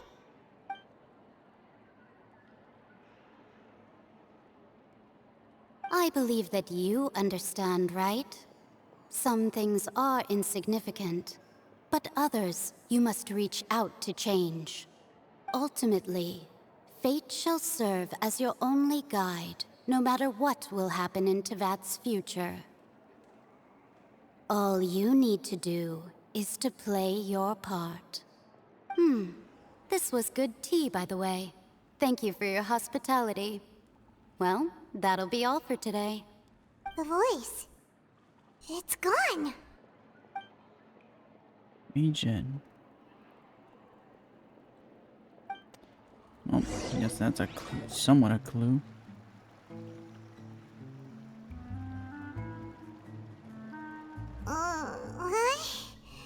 I want to hear someone talking. Alright, coming! You're getting more diligent, Paimon. Hey, it's you who's getting lazy, okay? Well, I see I've walked in on some lively banter. Luna! How have you been these past few days? Fine, just fine. I went to take part in that Steambird panel. It turned out to be more interesting than I expected. Not all Fontainians are pessimistic about this. One journalist mentioned that sitting around and waiting for the end to come would be wrong, and that they should make their own rescue preparations. I agreed, so we had a brief chat with her. Did she have pink hair by any chance? God damn it, I was just about Why, to say it. yes, it was Charlotte. You remember her, right? That daredevil journalist? I'm in full support of her view. Prophecies are very important, but how can people allow their lives to be commandeered by just a few words? That's right! Paimon's glad to hear something sensible for once. Ah, yes. About what we had discussed before. I did try, but I'm afraid I couldn't reach the old hag. I'll try again tonight, but I wouldn't get your hopes up. Actually, someone already came over. Huh?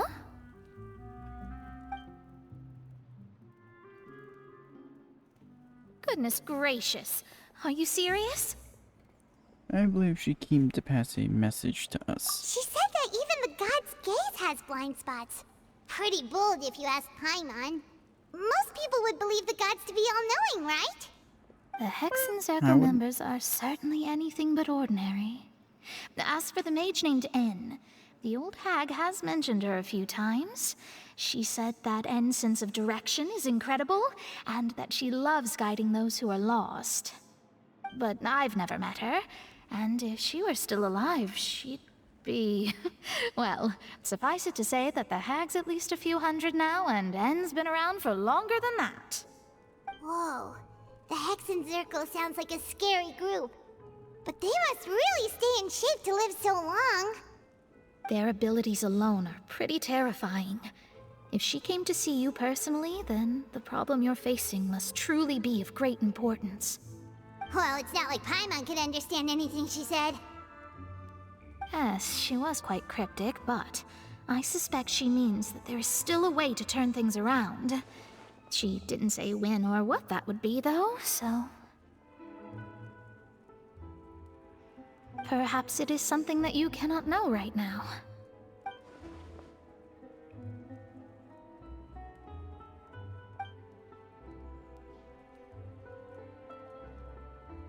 Traveler, Paimon, are you two all right? Oh, we're fine. We're just a little down right now. It kind of feels like the end is coming, you know? I see. I feel that same sense of desperation, too. I guess you could consider me someone who has often witnessed fate. So far as I have seen, it cannot be swayed. But even so, I still hope for, and believe in, miracles. Astrology is eternal and rational, but fate may not be. It is cruel, but it can also be beautiful. Well, that's Perhaps just poetic. that's what En was trying to tell you. Not to lose heart, and to believe that what you are seeing playing out before you is not yet set in stone. I did originally think of steering clear of all this, but I couldn't. Even if this is all futile, I still wish to help everyone. If we don't struggle to the last, then how can we face the end when it comes? Huh. You do have a point. There I go, talking about astrological principles again. Sorry about that. The moment I start talking about work-related stuff... I need to get going. Don't worry about it, Mona, and thank you. It was worth trying to comfort you, even if only a little. I believe that you'll help those who are struggling in the same way I did. I suppose that might be why we always seem to meet by coincidence. No kidding. Paimon feels kind of moved by what Mona said, but also kind of sad too. Hey, Traveler, Paimon suddenly feels like going outside for a walk. Let's go. That's concerning. Hopefully, Let's walk around the nothing city, bad shall we? happens. There's a few spots we always like to walk by. What's going on over here? Huh? Our names are written in this newspaper. What's going on? Maybe we're famous. Let Paimon see! The underwater stronghold, the Fortress of Meripede, has continued in its noble autonomy, but that does not mean that others cannot interact with it. My recent attempts to enter the fortress bore little fruit. Huh. Guess Charlotte still hasn't given up on that. Thus, did an Outlander friend become the focus of this report, a blonde adventurer with their white fairy legends trailing in their wake. It is said that this mysterious traveler once visited the underwater fortress. So while the fortress's interior remains a mystery behind closed doors, do not fear, for the tales of the traveler contain surprises in spades. Journalist Charlotte's biggest scoop yet, the Traveler's Trail, World Walker. Huh. Well, Charlotte that's took sweet. so many awesome photos of us and we never even noticed her.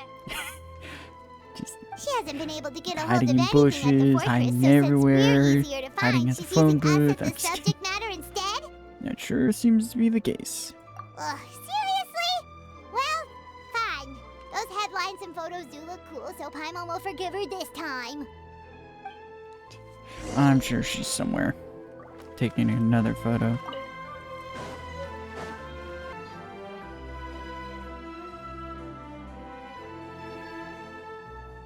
We're here!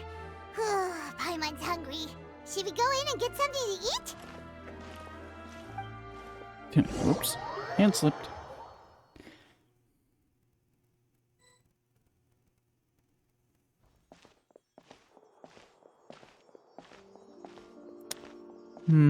This is concerning.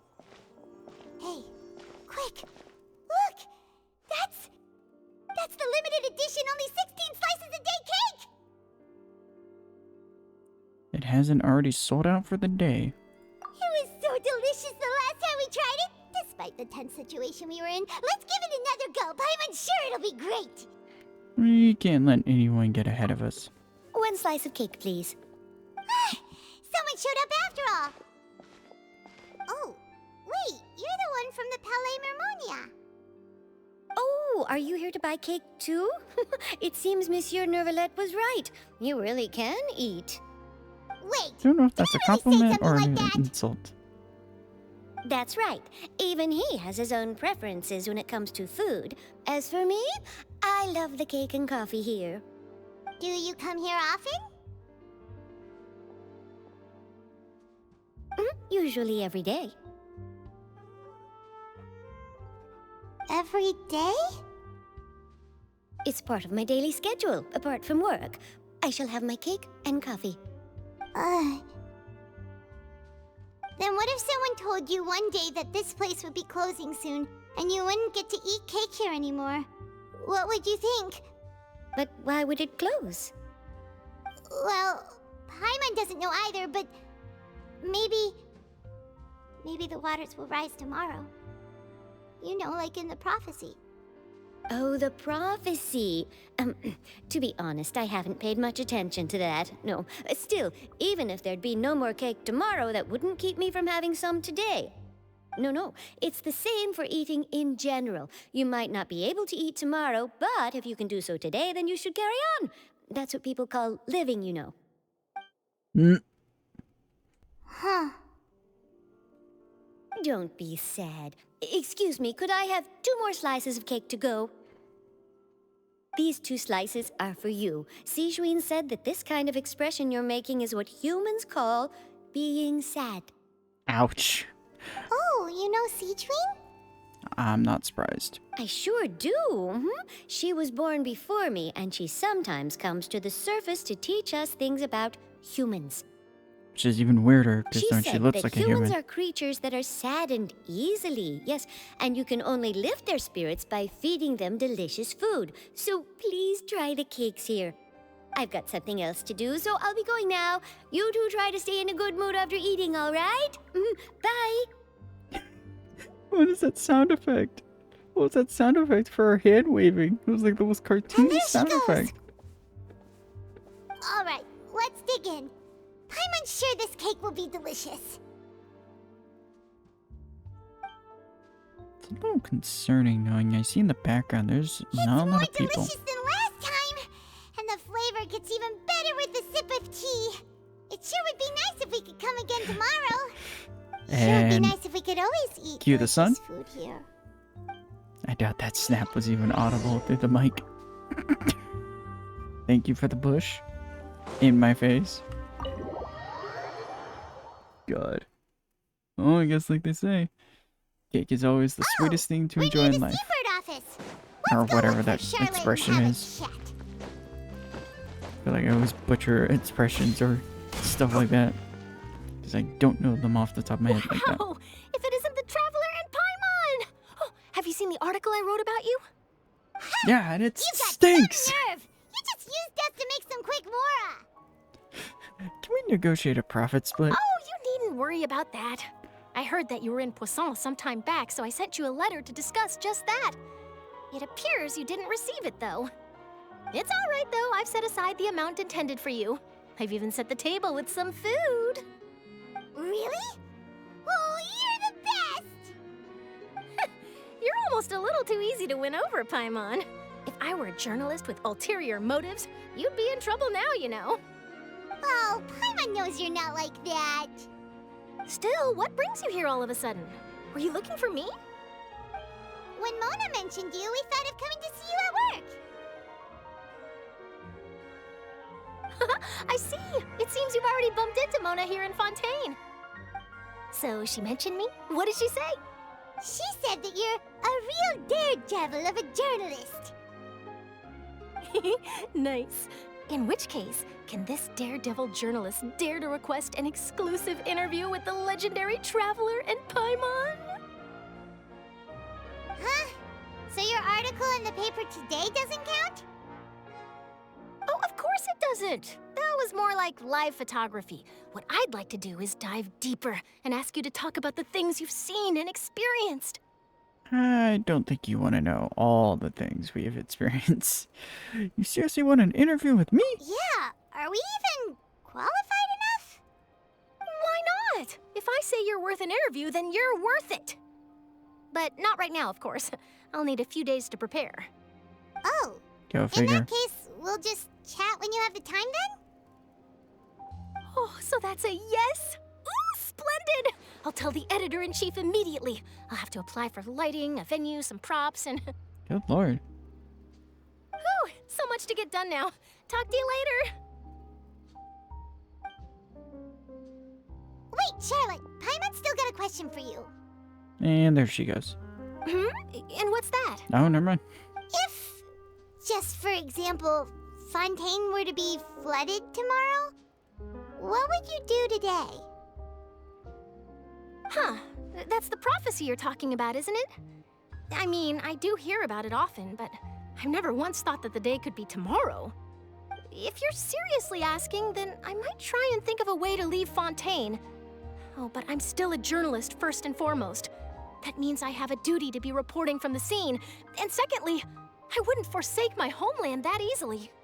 From what I've seen, most people don't know what they'd do should the worst come to pass. In truth, it might be better just to behave like normal rather than worry over such an end. So in all likelihood, I'd probably still be prepping at the office for that interview of ours. I know what you're thinking. That sounds a bit sad, but I've always believed that it's best to do what you enjoy. Just think about it. If this nation really were to be suddenly destroyed tomorrow, but I still successfully finish an exclusive interview with a truly unique person, then the story I would wind up writing would truly be timeless. And then do you know what I'd do? Well, I'd write that story, send it for printing, and use messenger pigeons to get copies out to the various nations as soon as possible. I'm not a dreamer, nor am I a workaholic, but I do love my job. And I'd be Sure proud sounds of like a leaving such an workaholic. article behind. I guess you could say that I was born to be a journalist. But anyway, that's my answer. And on that note, I'll get back to my preparations. That's so nice. All of a sudden, Paimon actually kinda envies her. Anyway, let's go and take a look at the sea, shall we? Okay. I couldn't help but notice the little necklace on her is literally a camera lens. The sea breeze and scenery can be a pretty soothing combo, huh? Hmm. I literally thought for a second we were in Inazuma. I literally thought If we it were. wasn't It's those Fontaine, bones. but all of Tevat that would be destroyed tomorrow, where would we go and what would we do? No, Paimon should ask, if you could choose, what would you like to do?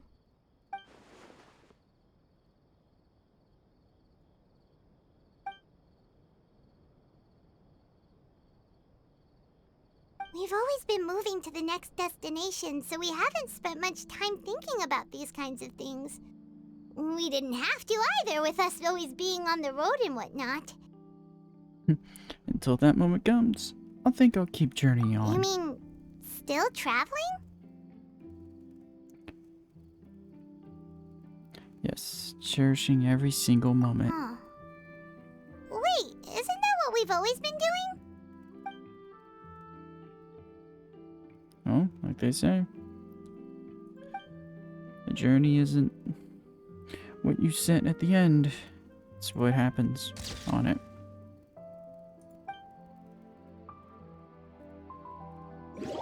I guess it's more the way of saying the metaphor there.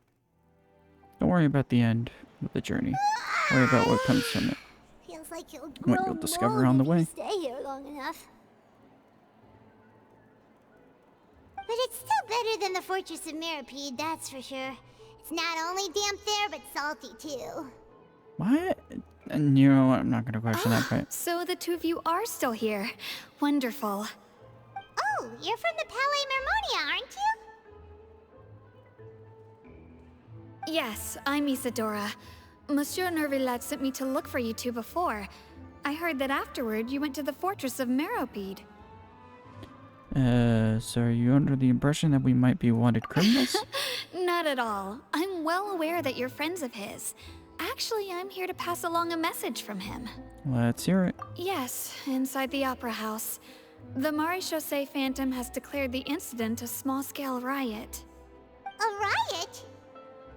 Well, that said, I don't personally think it was that serious. Lady Furina was watching a performance at the Opera House, and while she was resting during an intermission, some other audience members suddenly started harassing her. Loudly accusing her of doing nothing about the prophecy crisis. And before she could respond, others started to join in. The crowd continued to grow, and protests against the Hydro Archon started to break out. So people have started to put the blame on Furina. Guess they finally found an outlet for the pressure they've been under due to the prophecy. I agree. People will naturally rely on gods, as is customary. But the moment people feel threatened, gods are also the first to be blamed. So what happened after that? Is Furina okay? Seeing that the situation was spiraling out of control and that further argument was pointless, she claimed that she'd gotten tired of this and left in a hurry. The Maréchaussée Phantom had their hands full maintaining order and did not catch where Lady Furina had gone. Only when things had stabilized did we realize that she had gone missing. So, you mean she's still missing? That's right. The Maréchaussée has dispatched many people to search for her, but we don't have any leads yet. That said, I don't think there's much to worry about. She is a god after all. Even if she were to fall into the hands of rioters, what could ordinary people do to her? I understand the situation. Good. Monsieur Nervillet sent me to tell you about the situation, but he didn't say anything else. Don't worry, this is more than enough to go on. Thanks for keeping us informed. Well, this is very Is that concerning. so? Well, all right then. In that case, you two take care. I'll be heading back to the Palais now.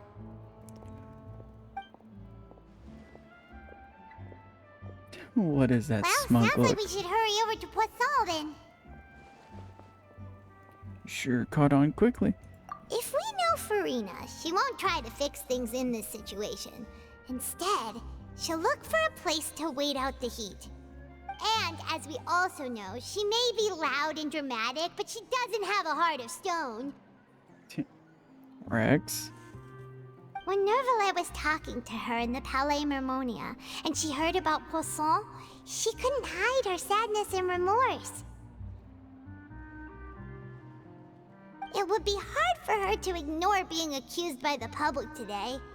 Paimon thinks Furina's probably taken the opportunity to slip away to Poisson and try to relieve the sense of guilt that she's feeling. Huh. Well, what do you think? Paimon knows the answer, of course, but Paimon can do the analysis to back it up, too. Cool, huh? Looks like those detective novels have had an effect on In you. that case, there's not a moment to lose. Poisson, here we come! Croissant. Looks deserted. Guess all the survivors must have evacuated already. All that's left here are signs of devastation. Could Furina really be here? Let's try to find her as soon as possible.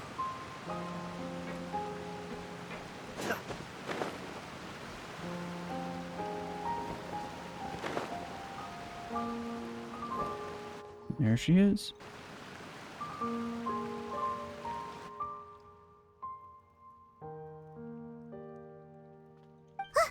That's Furina, right over there. She really is here all on her own. Let's stay quiet for now. Should I just give up? This is all meaningless.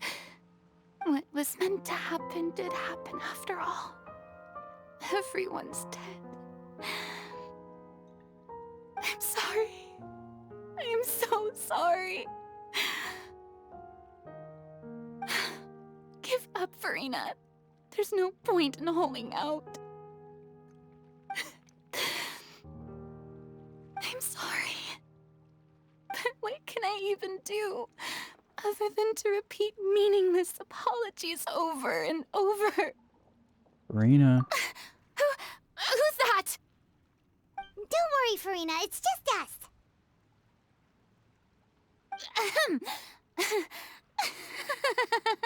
So it is you, blonde traveler from another land. Why, I almost thought you were someone from that mob of my ignorant subjects. Come to kneel and beg for my forgiveness. Furina, you were crying just now, weren't you? The tear stains on your face are obvious. What do you mean, tear stains? Oh, I remember. The show at the Opera House earlier this morning was so moving. I'm still trying to process it. Who did that uncivilized rabble think they were, disturbing my enjoyment of the arts? They even dare to tout their Archon! I must teach them a lesson. I can just imagine their twisted and frustrated faces once they realize that I'm nowhere to be found. Oh, and I'm sure Nouvellette and those people from the Maréchaussée Phantom are freaking out right next to them, too. You're actually beyond devastated right now, aren't you? Of course not! Hey, there she is! The Hydro Archon's over there! Quick, after her! Talk about some dedication. Furina, those people seem to be after you. They are? They're just some rabid fans who want to cut the line because they haven't been able to meet me in person, aren't they? That's against the rules. I can't let them get their way. Wow, talk about beating around the bush. Furina just ran off! Quick, we have to catch up with her!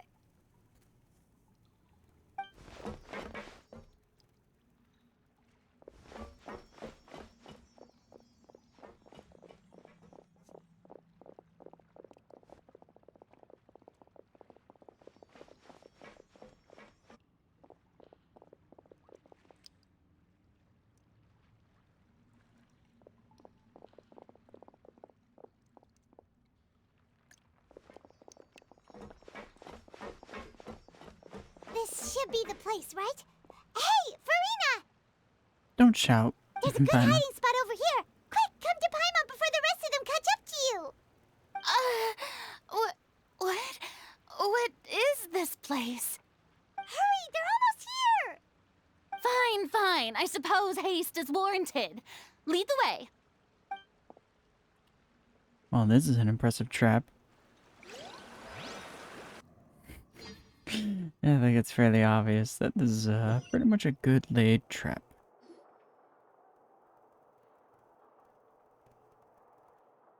A trident. Paimon's exhausted.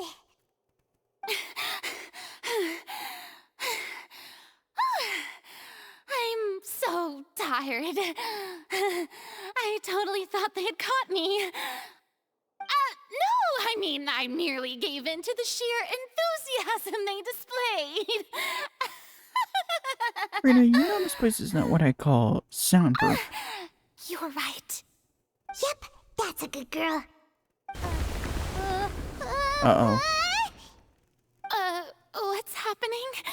The ground's shaking. Is it an earthquake? Nope, another disaster just struck, I suspect. Yeah, a quake of this kind preceded the flooding in Poisson, didn't it? It can't be. It's happening again. Well, there's no need to worry too much about that. Nouvellette's made some emergency plans, so the evacuation should go a lot smoother this time. Yeah, I hope you're right. But the people of Poisson, they've already...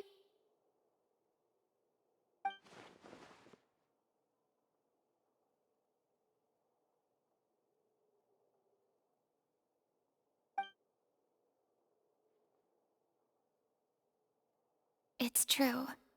I've been investigating the prophecy for hundreds of years. I once had informants all over Tevat, searching for clues and feeding information back to me. I've tried all kinds of ways, too, to hold back the sea. Anything to keep the coastline from advancing. But all my efforts proved to be futile in the end. Really, the truth has been clear to me for a very long time. We cannot make an enemy of the divine. No matter what we do, the will of the heavenly principles will have its way, and the prophecy shall be fulfilled. You still haven't given up, right? Give up. I do love the sound of that phrase. It would mean finally coming to terms with fate, but also for me to finally be free.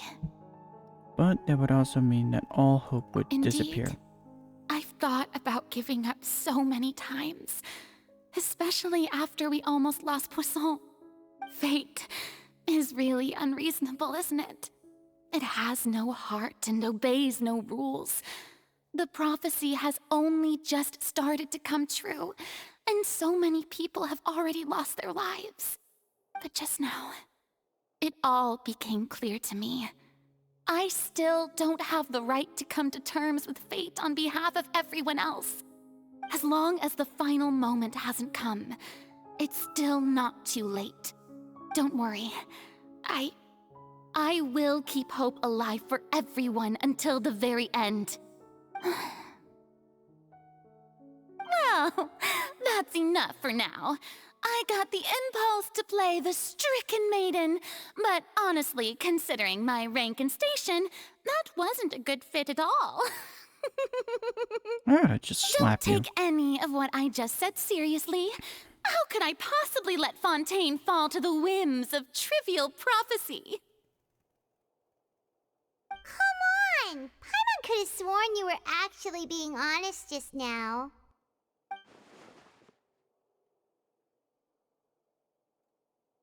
Furina, you might not have to shoulder this burden alone.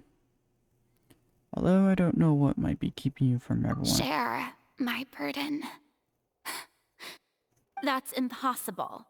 It was fated right from the start that this would be my duty alone. But you can still choose to confide in someone. Just share it with me. I'm what you'd call a witness. Yes. Circling back to I've what heard Jean-Louis that said to you us. came to Tevat from beyond the stars, yes. In other words, you never belonged here. And if Tevat is, in its entirety, a show on a stage, then you're just a spectator. Well, that's a aren't rude way you? of saying that. If that's the case...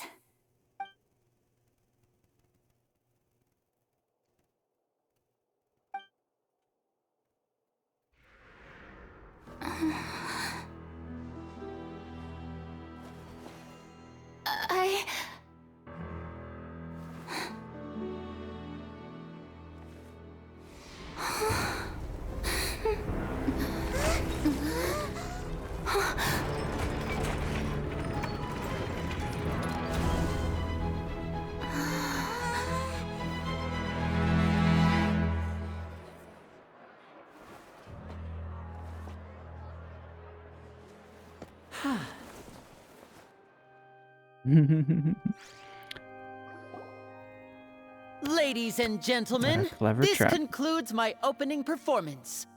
Now, without further ado, we may proceed to the trial of our god. So this is what it is. Yes, you deserve praise for the effort you took to raise the dramatic stakes. Do not forget, however, that I am Focalor, the god of justice, the embodiment of justice itself. Does it not strike you as even the least bit absurd to bring the very concept of justice to trial? Yes. May I interpret these words as your refusal to stand trial? In that case, you will have the opportunity to defend your honor through a duel. Ooh. You would draw your blade against a god? That's a stupid question to ask. I see. It seems like you have made up your mind.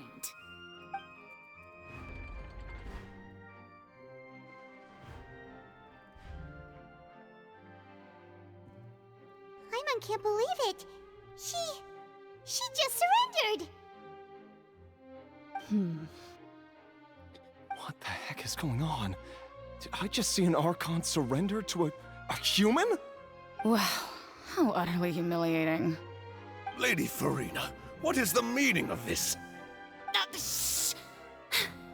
It would seem that there has been a misunderstanding. To be clear, the raising of both hands is not always an indication of surrender. Looking for excuses again, huh?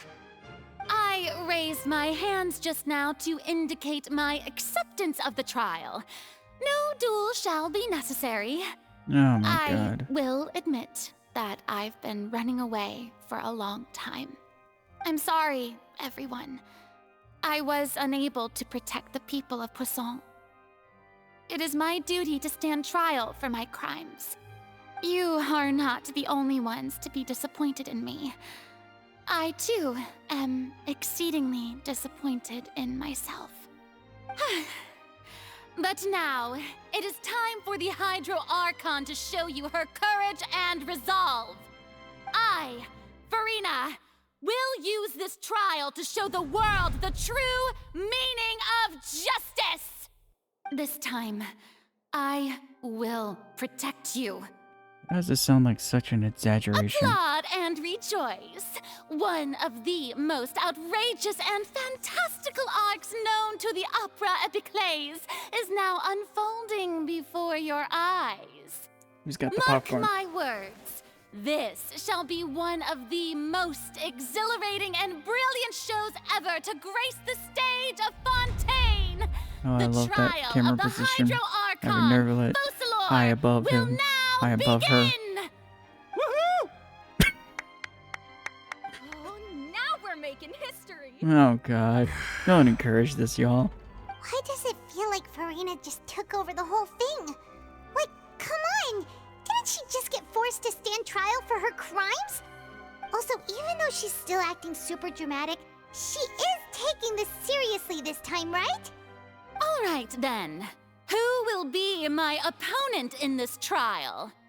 The No, court but- asks the prosecutor to please take the stand. Thank you, Your Honor.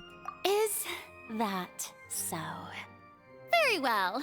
Then please speak, witness of Tivat, my accuser and fated opponent.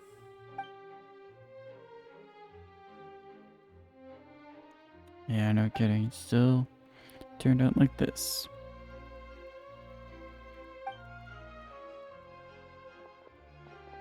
That sucks.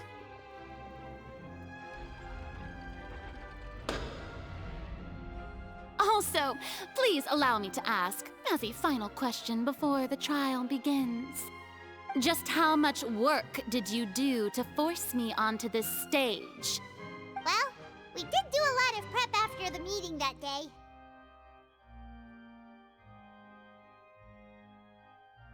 I can go over the tasks assigned to the Spina di Rosula, since they were rather straightforward and easy. Navia, the president of the Spina di Rosula. Most of the people who participated in the disturbance this morning were my subordinates. They changed into plain clothes and came to the Opera House as regular audience members, waiting for the perfect opportunity to incite insurrection against you. The people's resentment against their Archon has been building as more and more of the yes. prophecy is fulfilled. Viva la A spark was revolution. all we needed to turn smoldering anger into a flame.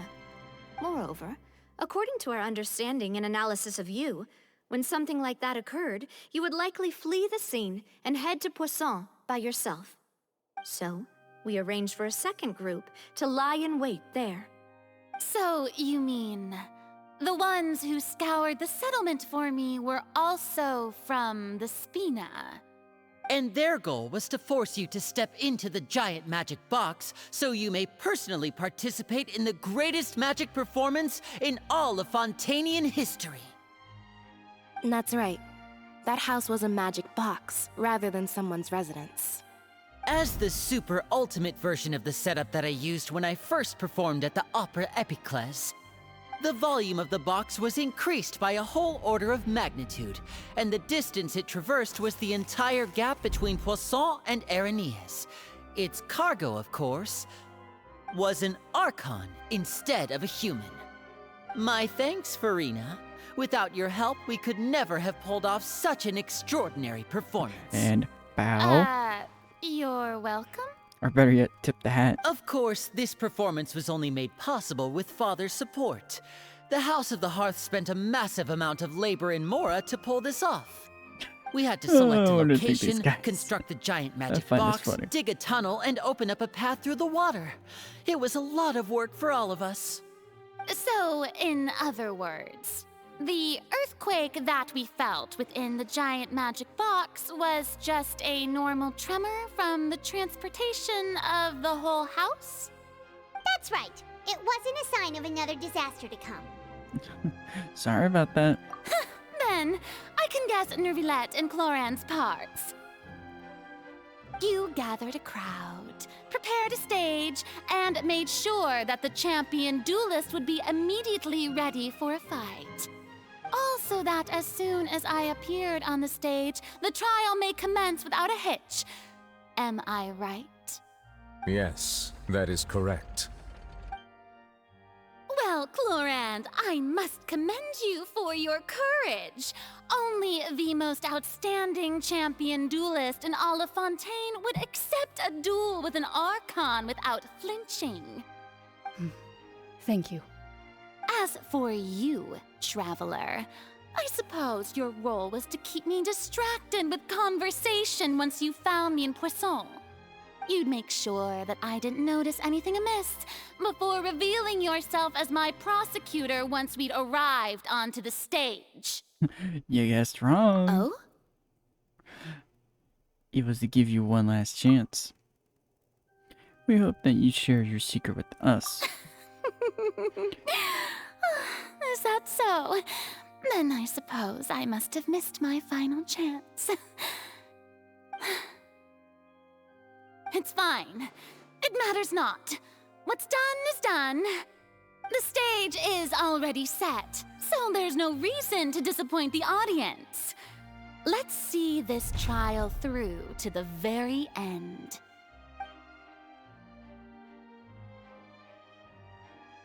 Ooh, this is gonna be spicy. Madam Prosecutor, please allow me to pass this along. This is a document that Miss Charlotte applied for and received permission to share with you during the trial. According to her, it should speed up the proceedings. Huh? Charlotte wanted to give us something? Oh, so she's here too! Hey, Charlotte! Oh, let Paimon see. Isn't this the exclusive interview that she did with us before? So she's already finished it, huh? Wait, then that means this document is a perfect timeline of everything that's happened ever since we stepped foot in Fontaine! So in other words, we can refer to this anthology of evidence every time we want to use something from our journey as evidence for an argument!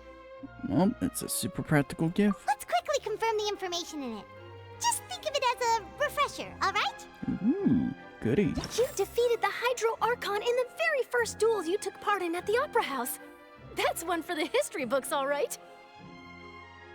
I didn't think that you'd wind up getting to the bottom of the case I'd been following all this time. I guess you could also see this as a happy coincidence. This is the first time Monsieur Nervilette had a difference of opinion with the Oratrice. Even the Hydro Archon can't figure it out. A Fatui Harbinger. She's an extraordinary person. Her instinct must mean something. The fortress of Meripede was almost destroyed in a single day. That I didn't witness that scene personally will always be a source of professional regret, I think. According to Monsieur Nervilette, both Child and that whale should have been in the primordial sea at that time. I nearly lost my awesome friend Navia. To be honest, that still gives me shivers. The words of someone as extraordinary as a witch can probably only be truly understood when something surreal happens to you. Alrighty. That was interesting. The prosecution and the defense are both in position. The trial shall now begin. Oh, come on, Nervilette. Damn There's it. no Should've need gone to to repeat Gapple. all the unimportant This would have made this 10 times more funnier. Just fast forward to the part where the prosecution lays out my offenses. As the defendant and the lead actress of this performance, I still haven't even been informed of my supposed guilt in all of this. Of course, it is only natural for humans to struggle to understand the actions of a god. However, you will need more than that to convict me of a crime. That's true, but my charge here is unrelated to your conduct as an Archon. Instead, I would like to charge you as a fraud who's never been the Archon in the first place. Wait, what was that? Lady Furina's a fraud? Hey, People are just not realizing that. I came here thinking that we were going to try the Hydro Archon for forsaking her duty, but did I hear that right? She's not our Archon at all? Charge accepted. Technically, it's actually Lady Furina, do you plead guilty to the charge? no arguing. Kenosis is not even on her. It's fairly obvious. She can't Lady deny the Furina. truth. I plead not guilty. How can I be guilty? There And is prove no it. way that I, Focalor, otherwise known as Furina de Fontaine, a member of the Seven and the Regina of all waters, kindreds, peoples, and laws of Fontaine, could be anything other than your true Archon. Oh yeah, prove it. Yeah. Even though Lady Furina can be rather eccentric, isn't it going too far to doubt her very identity? Yeah, I've never questioned her identity either. Sure, Lady Furina can be super irresponsible, but what grounds does that prosecutor have to make such a huge claim? I have cause to believe that common sense will prevail in this case. Many of the members of the audience have known me as the Hydro Archon ever since they were born. There would be no fooling their memory. See? Even the Oratrice has decided to show me its favor. Are you sure you want to commit to a charge that will never be upheld? Oh really? If you wish to drop the case, I can promise you as the god of justice that you will not have to face trial for making a false accusation. We will treat everything that's happened as a dramatic spectacle and move on with our lives. What do you say to that? Huh. An argument with near impossible odds, huh? We have to not only refute Furina's claims, but also overturn the long-held beliefs of the people. The people only see you as their Archon. Well, I tried to give you the chance to surrender. If you must persist, then let me ask. If you believe I'm not the Archon, then what manner of being do you think I am? That's a dumb question to If ask. I was not the Archon, then how did I manage to live for over 500 years?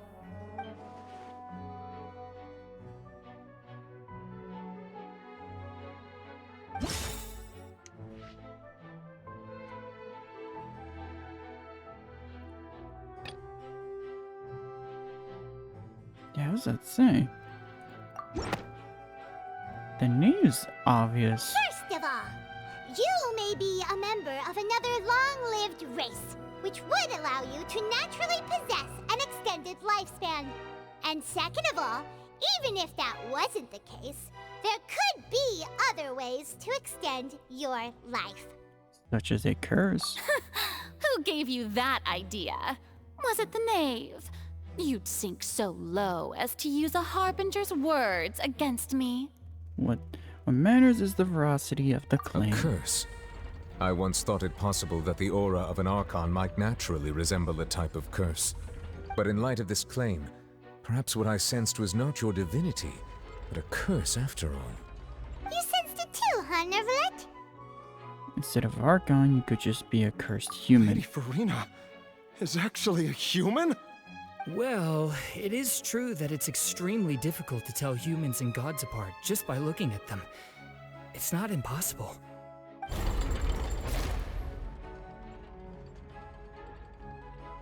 Well, don't start celebrating too early now. Even if I have been carrying a curse like you said, how does that prove that I am merely a human being? Besides, everyone knows that the main difference between a human and a god is the possession of authority. Gods can do what humans cannot. That's why they're worshipped as gods. Okay, then where's that authority right now? Manifestations of my authority have served the nation of Fontaine. One need only to turn their eyes towards the Oratrice Mécanique d'Analyse Cardinal in this very opera house. That is a or mouthful. consider the indemnitium that is used in every aspect of life.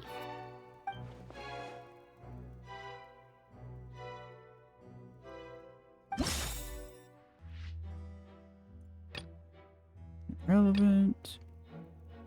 Appreciate that it actually just said irrelevant there.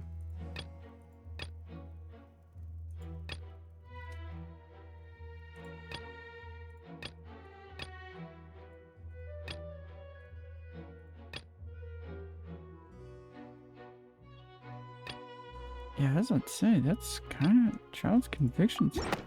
I'm the only one that comes up.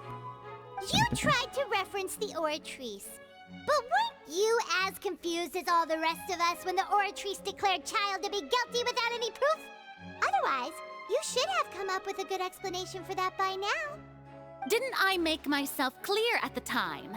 The decisions of the gods are naturally difficult for humans to comprehend.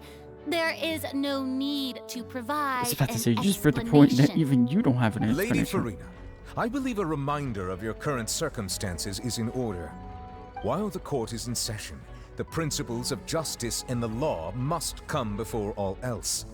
While you are an Archon, you are also first and foremost the defendant in this trial. You will prove yourself unable to defend against the prosecution's charges if you continue to withhold vital information against the rules of the court. I never thought you'd use that kind of rhetoric against me. That was no trick of rhetoric, Lady Furina. I've merely reiterated the rules of the court. Rules that all should respect and follow. So, you neither knew why Child was declared guilty, nor did you understand the structure and operations of the Oratrice. Instead of having been created by you, the manifestations of authority you mentioned have been made by the real Hydro Archon, haven't they? The real Hydro Archon? Well, now you're really losing me. It is true that I did not know why the Oratrice gave out a guilty verdict that day. But the Oratrice handed out that verdict unilaterally, and it has been operating independently ever since it was first created. You can't when was it first argue that created? just because a divine creation is flawed, that the god behind it must also be no god at all. She's still throwing out all kinds of excuses. Seems like she's confident that we won't be able to produce proof that she has no power over the Oratrice. But then Miss Furina could give us a brief demonstration of your power as an Archon. My power as an Archon. There are many ordinary citizens in the audience. How can I just carelessly demonstrate the formidable power of an Archon? Because we've seen it. If that of poses a other concern, Archons. I'm prepared to extend my protection to the audience. You don't need to go that far. Surely an Archon can at least match the capacities of a human with a vision. Aren't you the Hydro Archon? Or is it that you can't even wield the power of Hydro, much less the authority of a god? Indemnitium! Yes! It's all because of Indemnitium! All Archons derive their power from the faith of the people, and I've converted the people's faith in justice into Indemnitium! Thus did I give up all of my divine power to provide everyone with energy for their daily lives. Have you ever seen a more magnanimous god? Isn't that a huge stretch? Thank you. Yeah, no matter how generous an Archon can be, how could they give up all their power? Can a god with no power even still be called a god? It seems like nobody's buying Furina's excuse. Hey, come now, everyone! Please don't stare at me as if I was a liar! I'm still the same Furina you knew, right? The one that you loved!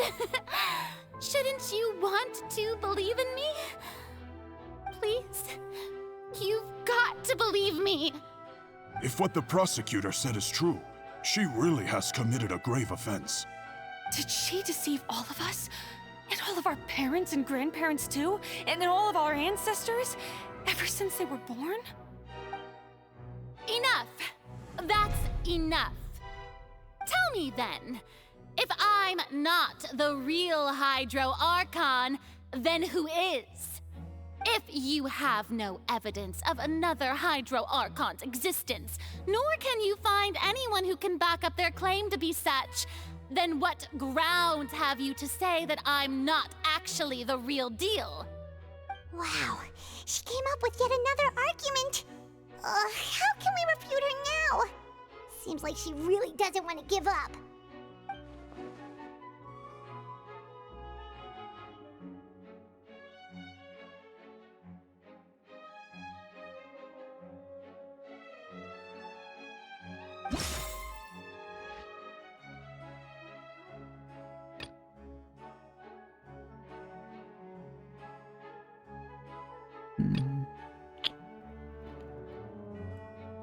I feel like that one would be closed, but not.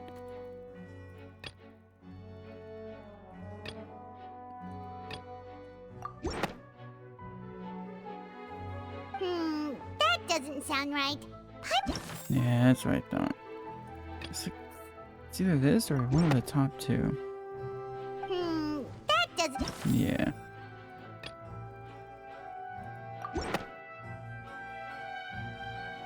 It has been established that all Fontainians can dissolve in water from the primordial sea. And that means... Since you insist on claiming to be a god and not a human, then there's a method that you can use right here and now to eliminate all suspicions of you being the latter. Miss Navia, please apply to serve as a temporary attorney for the prosecution before addressing the court. Though you act in partnership with the prosecutor, you must still adhere to proper procedure. Super sorry, Monsieur Chief Justice. I swear this really will be the last time that I'll speak out of turn. Now, I've brought some seawater from Poisson. As everyone knows, a massive flood struck the area not long ago, taking many lives, including those of some of my closest friends. So, Miss Furina, would you dare to touch some of this seawater? If we are to believe that you are indeed the real Hydro Archon, touching this seawater would have no effect on you. All it should do is strengthen your case. But if you don't dare to touch it, then we would have basically proved the reverse. Oh, and I must remind you that after the disaster at Poisson, nobody wants to see any more people dissolve. I do hope you'll act prudently and choose the simpler path of admitting guilt. Navia from the Spina di Rasula. The Spina has governed Poisson for many years. I guess her suggestion is valid. If Lady Furina is indeed just a human, she's probably Fontainian like all the rest of us. Would she really dare to try? That would be horrifying.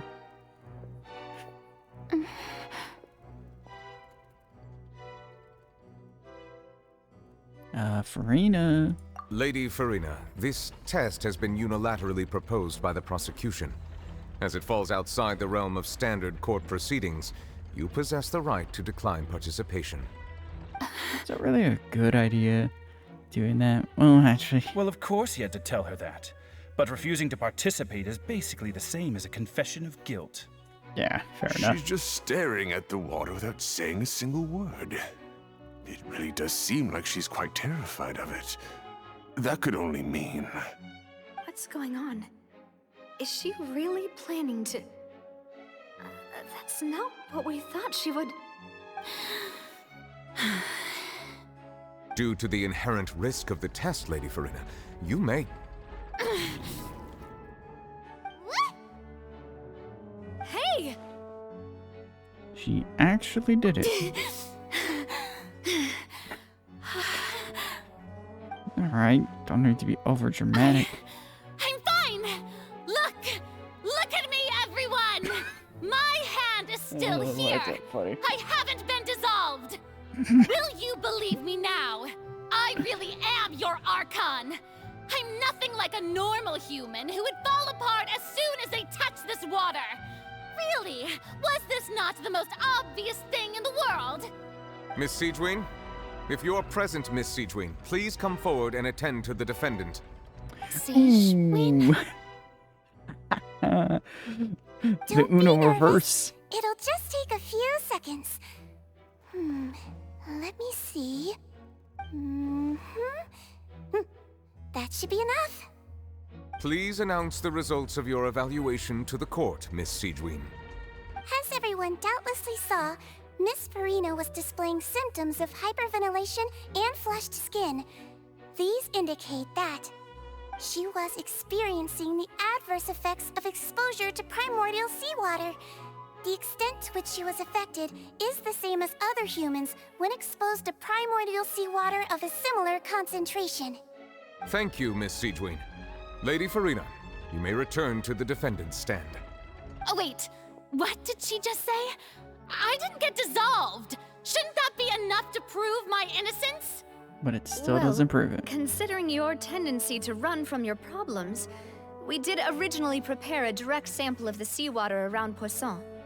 However, after extensive discussion, we exchanged it for a sample that is not concentrated enough to dissolve an actual human. After all, on the off chance that something entirely unexpected might occur, we don't want anyone else to lose their life to the sea. Yeah, so out of regard for Furina's life, you secured a low-concentration sample and asked the head nurse to serve as an expert witness. It's a great thing that the direct sample wasn't actually used. Furina could have... I can't believe... you... Ooh.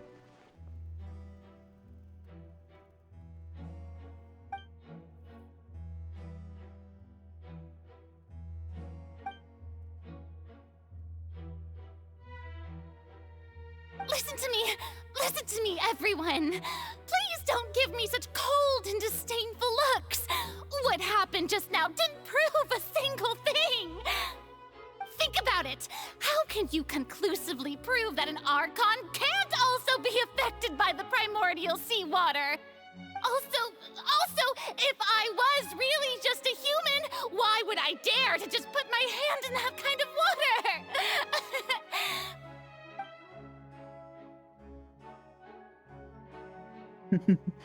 How everyone feels. Just shaking their head. Anyone, just listen to me! I swear, I really am your Archon!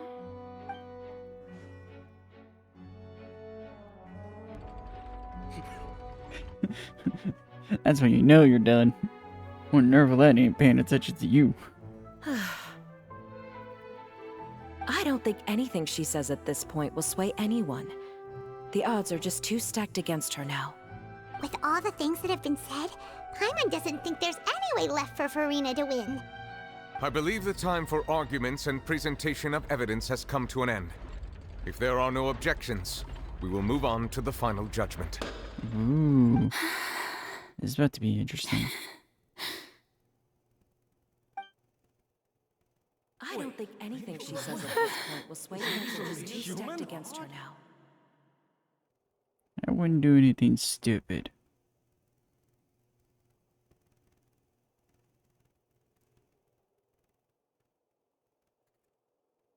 In my capacity as Chief Justice, I shall now render judgment on Furina's misrepresentation of herself as the Archon of Fontaine. As a human who knowingly deceived her fellow citizens, Furina is... guilty.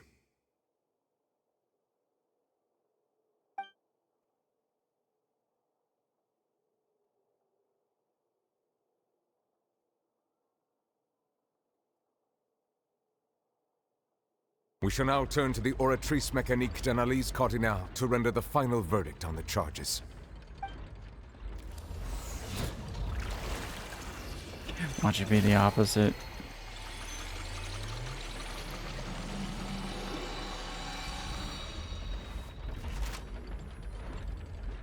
According to the judgment of the Oratrice Mécanique d'Analyse Cardinale, Furina is...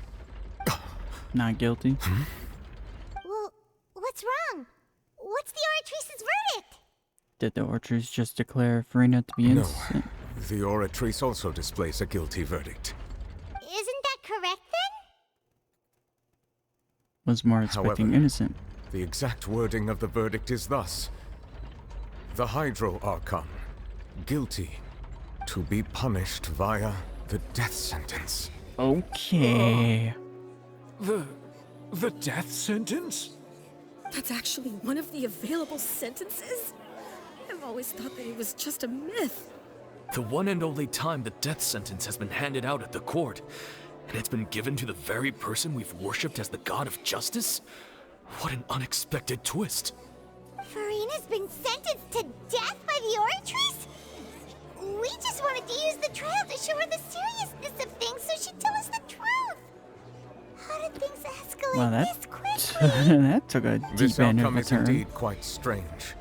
According to Fontaine's current definitions of justice, as well as its recommendations for criminal sentences, is this sentence really appropriate for the crimes that have been committed? Yeah!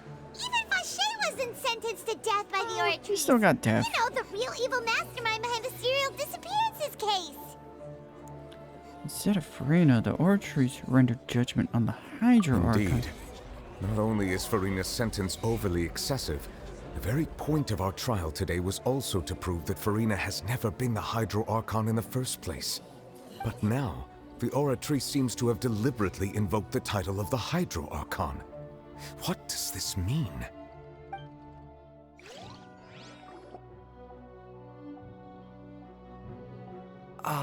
Excuse me, if I may interrupt. Uh-oh. Is the trial still going? Fremine! You finally made it.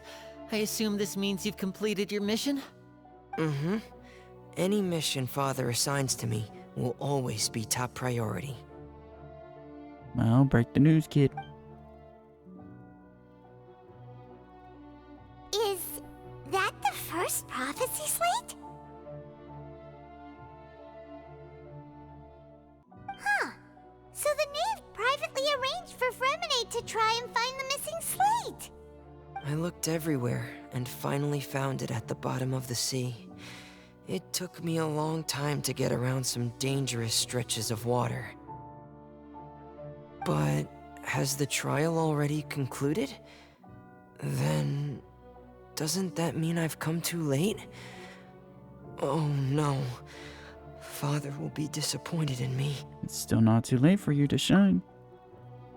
Thank you for your hard work, Mr. Fremine. Please allow me to review the record left on the slate. What is this Traveler, one I about? believe that you have already seen the other existing slates, and would like you to come here and confirm their contents.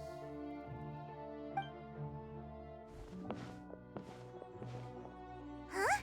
So what do you see? What is it? This looks like the previous Hydro Archon releasing her divine I believe power. I've now made sense of the Hydro Archon's crime. It has to do with Fontaine's lost history. Huh? Isn't the Hydro Archon just guilty of deceiving her people? Oh, wait, no, that's Furina, and we've already proven that she's not the Hydro Archon. So when you say Hydro Archon, do you mean the real Hydro Archon we've been kinda talking about?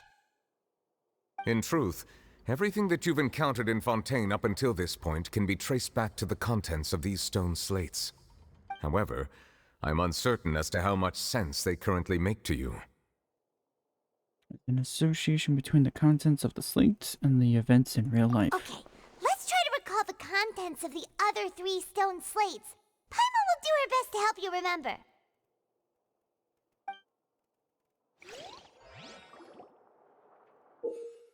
Oh god.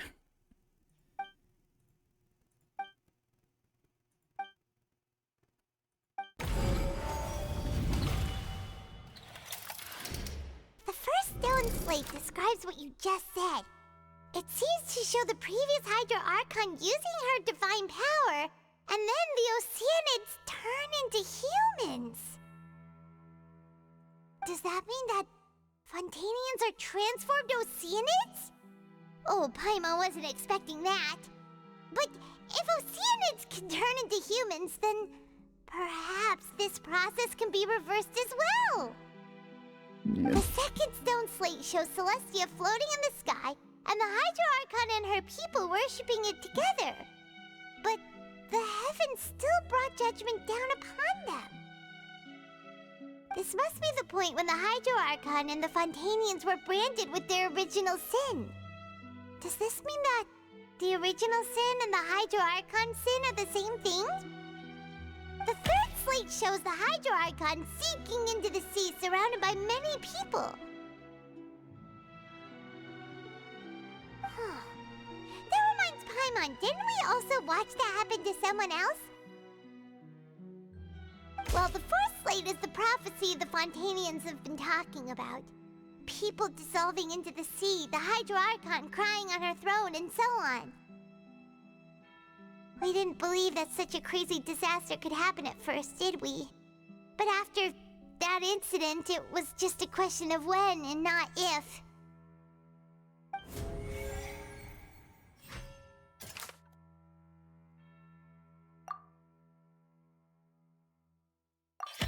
We know from the case of the serial disappearances of young women that Fontainians can be dissolved in primordial seawater. And the first stone slate tells us that long ago, the Hydro Archon used her power to turn Oceanids into humans. This Interesting. might be the reason that Fontainians can dissolve.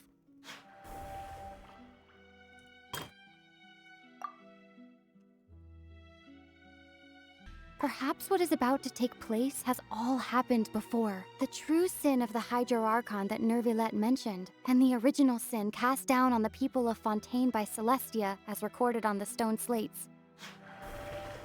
Well, that's even more interesting. It's not as simple as falling into the sea. When Navia fell into the sea, her consciousness was subjected to judgment. The stone slates show the people gathered around the Hydro Archon in the sea. Could that be alluding to the same thing? Alright. Now, what's the last one? The prophecy from the stone slates found its way into society, but not many people believed it at first. The fortress of Meropide was nearly flooded with primordial seawater, which we know can cause Fontainians to dissolve. It seems increasingly likely that the prophecy may come true. If we hadn't dealt with it in time, things could have gone very badly. Good lord. They'll dissolve into the primordial sea but won't cease to exist. Their essence will flow in the seawater, converge, and take the form of an Oceanid.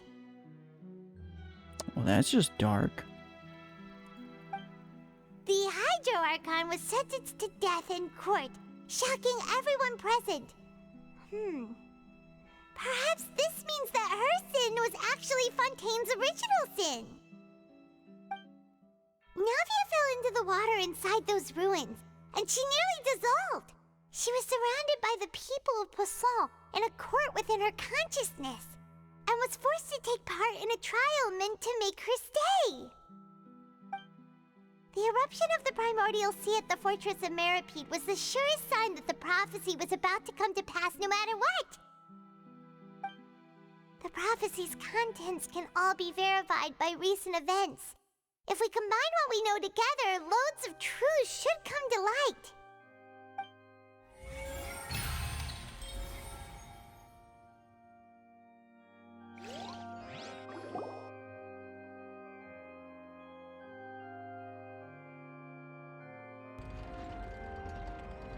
Huh? Oh, Paimon gets it now! So that's how you can make sense of it. But then it feels like we're going to have to share some truly shocking revelations. Let's hear them. First slate reveals that... Incredible! Linny, did you hear that? We're not real humans. All Fontainians were originally created by the late previous Hydro Archon, with Oceanids as their basis. The evidence for that can be found in how only Fontainians could dissolve in primordial seawater. Oh, that's kind of All dark the to show girls that. Fauché dissolved were also turned into Oceanids. Oh, and according to Navia, when she was about to get dissolved, she also saw everyone gathered around for a trial. All of them in the shape of Oceanids. Indeed. The second slate reveals that. Yeah, and it follows from the content of the first slate that she probably angered Celestia by creating humans without prior permission. That could also explain why the Oratries judged the Hydro Archon to be guilty. It's to account for that ancient sin. The Hydro Archon's true sin was creating us? And yet, after many hundreds of years, the Hydro Archon's creations have turned around to try to judge the Archon within the Opera Epiclese. The twists of history are often the most unexpected of all. As for the third slate... Yeah! Isn't the image here just like when Navia fell into the sea? So wouldn't it be trying to show the image of the Hydro Archon also falling into the sea once the prophecy has been fulfilled in the fourth slate? And the fourth slate? In the end, the people will all be dissolved into the waters, and only the Hydro Archon will remain weeping on her throne. Only then will the sins of the people of Fontaine be washed away. Did Paimon get all that right? Yep. You've made some keen deductions. I must say, given how much you still don't know, it is impressive that you've already managed to connect so many pieces of the truth. However, while you were able to decode all the information on the slates, they've also been etched with an additional layer of hidden information using a different power source. When we were at the ruins, I tried to decipher the hidden information recorded in the slates. But since we only had 3 slates at the time, I was unable to come to a full conclusion. Now that the slate collection is complete, I shall make another attempt to decipher the narrative recorded within. If everything goes well, we should finally be informed of the unadulterated truth.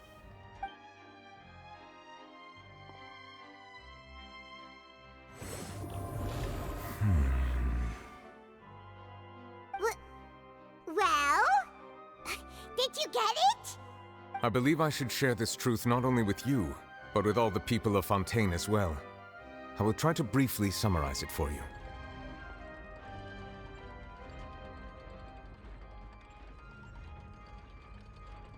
Your hypotheses regarding the origin of Fontainians and the sin of the Hydro Archon were both correct.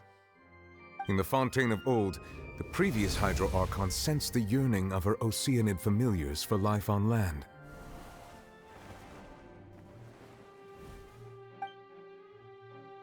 The Oceanids were enamored with the beauty and romanticism of human beings, and wishing to have those experiences for themselves, expressed to the Hydro Archon their desire to become of a similar kind. However, even though water as an element is intricately linked with the power of life, the Hydro Archon, as one of the 7, did not possess the authority to create a new form of human life.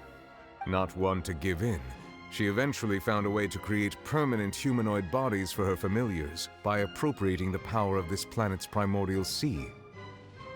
She poured primordial seawater into the Oceanids' blood vessels, creating humanoid mimics in the process. But if Fontainians were to ever come into direct contact with water from the primordial sea, the power within their bodies would escape these artificial restraints and return to the sea. As a result, their forms would collapse, and they would be reverted to their original forms as Oceanids. Of course, the Hydro Archon never received permission from the heavenly principles to create a new human race. And thus, the Hydro Archon and all of her creations came to shoulder the original sin of appropriating the power of the primordial sea. That is the true history of how the people of Fontaine first came into being. So we were all Oceanids before we turned into human beings? That sounds messed up. That's So way many too ways. much information for me. I think I'm just going to pretend that I never heard a single thing. I don't think that's a good idea. Wait, but if that's the truth, we can't let the Hydro Archon be sentenced to death. After all, her only sin was creating us. This really might be too much information for your regular Fontainian, but it does answer a lot of our questions. Alas, your hypothesis regarding the third and fourth stone slates was inaccurate. The slates' respective positions are, in fact, correct. What is the third slate supposed to represent A then? key point of the visual on the third slate is how all the individuals depicted in the water are humans rather than Oceanids. They have not been dissolved, which implies that the water depicted in this slate is not water from the primordial sea. The nation of Fontaine is the nation of Hydro, as well as the nation of Trials and Justice. Instead of being the literal element, the water in the scene symbolizes judgment and justice. You may also recall Navia's experience. When she fell into the sea, her consciousness was surrounded by that of many others who intended to hold a trial to determine her fate. Therefore, the meaning of the third slate is that the people of Fontaine shall try the Hydro Archon at the court of justice. It can't be. Yes, it refers to our present situation. I think I'm following now. So, what you're saying is, even though we decided to put on this trial to avoid fulfilling the prophecy, You in unintentional. truth, everything we've done has happened exactly as the prophecy foretold. So now, it seems, we're the ones making sure it comes true. Well, that's unintended. What should we do? Feels like there's no way out of this. Huh. No matter what, the prophecy will be fulfilled. Is this what it feels like to be a prisoner of fate? If that's the case, does that mean the scene in the fourth slate will also be fulfilled soon? Traveler, I would like to point out another small fallacy in your deductions. About the fourth slate, you probably thought that the eruption of primordial seawater beneath the fortress of Meripede served as the surest sign that the prophecy was about to come to pass, yes? However, I believe that rather than being a sure sign, that eruption could in fact only be a small warning of something far worse to come. As for the root cause of the catastrophe, I believe you've already encountered it once before. Wait, could it be? Oh, please tell me. This eruption was just a small warning of the things to come. We must find the root cause of the disaster.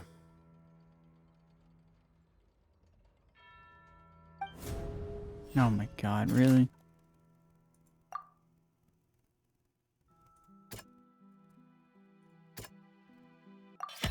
It was both dream and reality. Yep, the whale. It's the If we're whale. talking about a true culprit, that could only be that thing inside the primordial sea, right? The truth, the original sin, the trial, and the root cause of the disaster.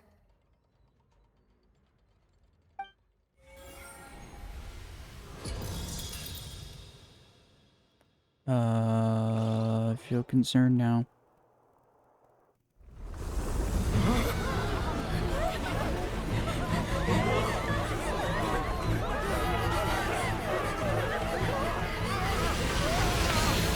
Oh my.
Oh, found child.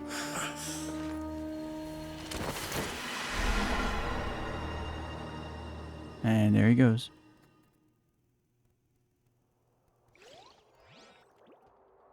That was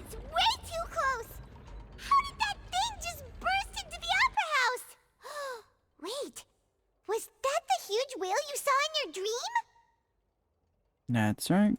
So we've met it at last. I understand very well why it has chosen to make an appearance here. That whale does not belong to Teyvat.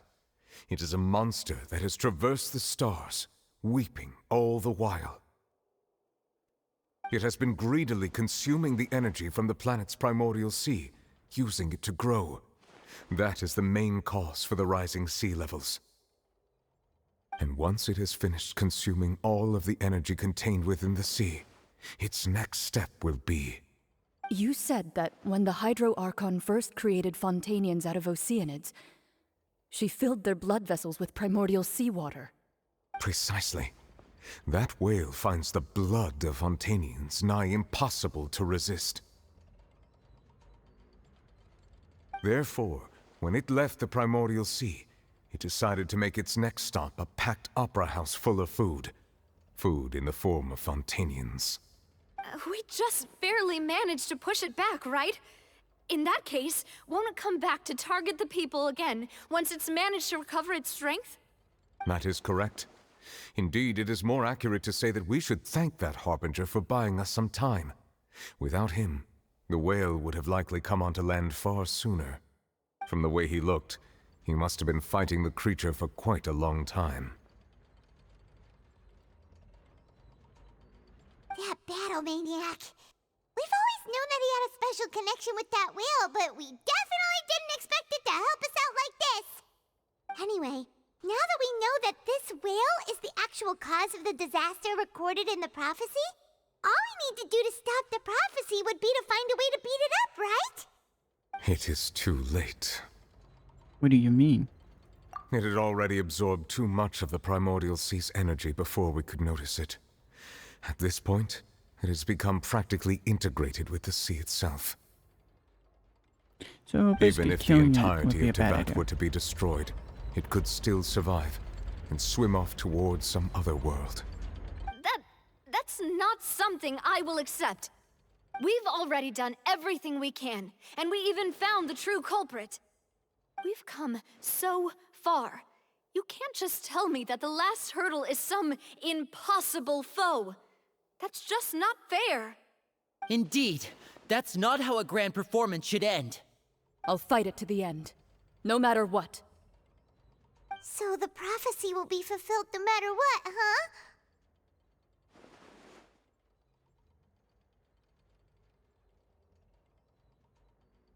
The prophecy.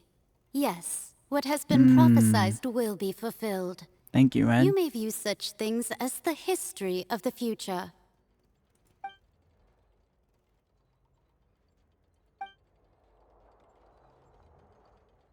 Wait, but if this is all about fate... Just as prophecies are usually only the future as seen from the perspectives of the gods, could things be happening in hidden corners where the gods' gaze does not fall?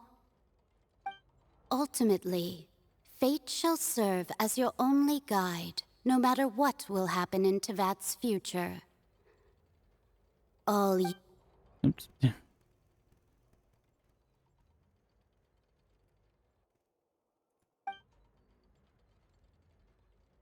It's called fighting that whale.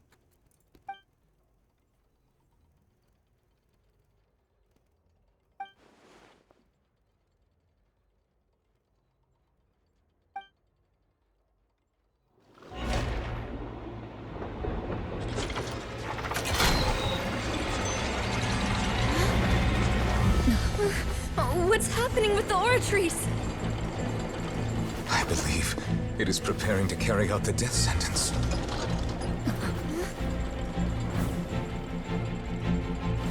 Furina!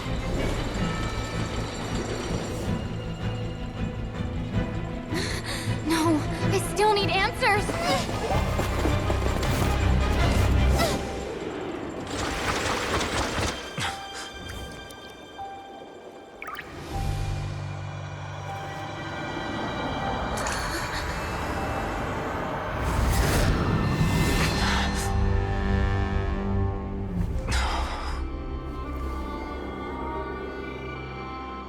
Oh my good lord.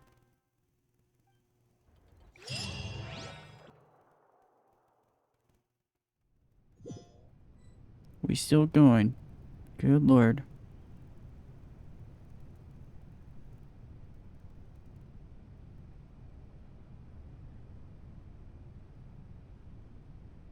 You. Furina? Sorry. That shocked expression on your face is just too amusing. I couldn't help myself. You are not Furina. Who are you? Garia? The sweet sound of bewilderment. Marvelous. A sure sign that my attempt to deceive everyone was a resounding success. But to answer your question, I am Focalor. You know, the god. Focalor. Why did you deceive us? Oh, that wasn't my goal, of course. Goodness, no. But I had to fool everyone else too, if I was to stand any chance of deceiving the heavenly principles. Deceiving the heavenly principles?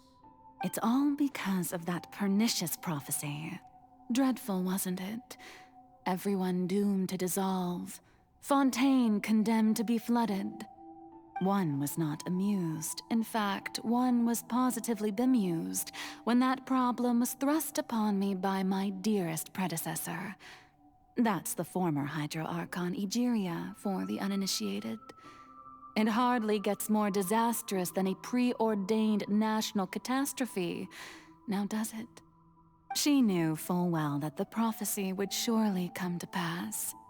And as one of the seven, she also knew full well that one defies the heavenly principles at one's peril. So yes, as you have no doubt surmised, it was a rather impossible situation that I found myself in. I spent a terribly long time mulling it over, alone on the ocean floor. And I was almost growing barnacles by the time I finally realized there was only one possible solution to this confounding conundrum. I had to outwit the heavenly principles, allow the prophecy to be fulfilled, ostensibly at least, while saving everyone at the same time. I'm a genius, I know. I can only assume that's why Egeria chose me as her successor. Although, looking back now, it was hardly the inheritance one dreams of. Between the task of saving the nation, the quotidian duties of the Hydro Archon, and not to mention the original sin of creating a new race of humans, I dare say she left me quite a colossal mess to clean up. But one can only play the hand one is dealt. I did not choose this, any more than I chose to be one of her Oceanid familiars. So you were also once one of the Oceanids, transformed into a human by Egeria's hand? Yes, I was. I always dreamed of becoming human. And I still do, even now. In my eyes, to be human is to be part of the greatest opera ever known. After becoming a god, I separated my divinity from my body and spirit, leaving behind only a self that was as naive and bewildered as my past self on her first day as a human being. The me you see before you now is that divinity. And the human counterpart I left behind, I named Furina. She could feel joy, sorrow, and everything in between. She could be as vain and conceited, or as meek and vulnerable as she wished. Her strengths were of a kind only a human could possess, as were her shortcomings. But in my eyes, Furina's humanity was what made her perfect. She was perfectly human in every way. The person I always wanted to be. Anyway, so then I cursed her. All part of the plan, of course. The plan to deceive the heavenly principles. Do you still remember the final scene of the prophecy? the Hydra Archon alone, weeping on her throne. In order that the prophecy might appear fulfilled, I invited Furina to be an actress, to play the part of the Hydro Archon in the prophecy. Under the curse I placed on her, so long as I, Focalor's divinity, continued to exist, she could not die. But nor was she free to live her life in the pursuit of happiness. Instead, she was forced to take the stage in the opera house, to embrace the role of leading lady, to forever play the part of the god from the prophecy, all to create a deceitful appearance of that prophecy coming to pass. I suppose now you probably understand why your court is called the Opera Epiclese. But Furina is only human, isn't she? Even though she has had a long life, her mind is no stronger than that of any other ordinary human being. I cannot begin to fathom what she has had to endure. It must have been torture for her. It has indeed. And although she is, in a sense, me in human form, I most definitely owe her an apology for it. It's been 500 years, and all along, she's been playing her part in the most unimaginably long, unbearably lonely, and agonizingly painful opera of all time.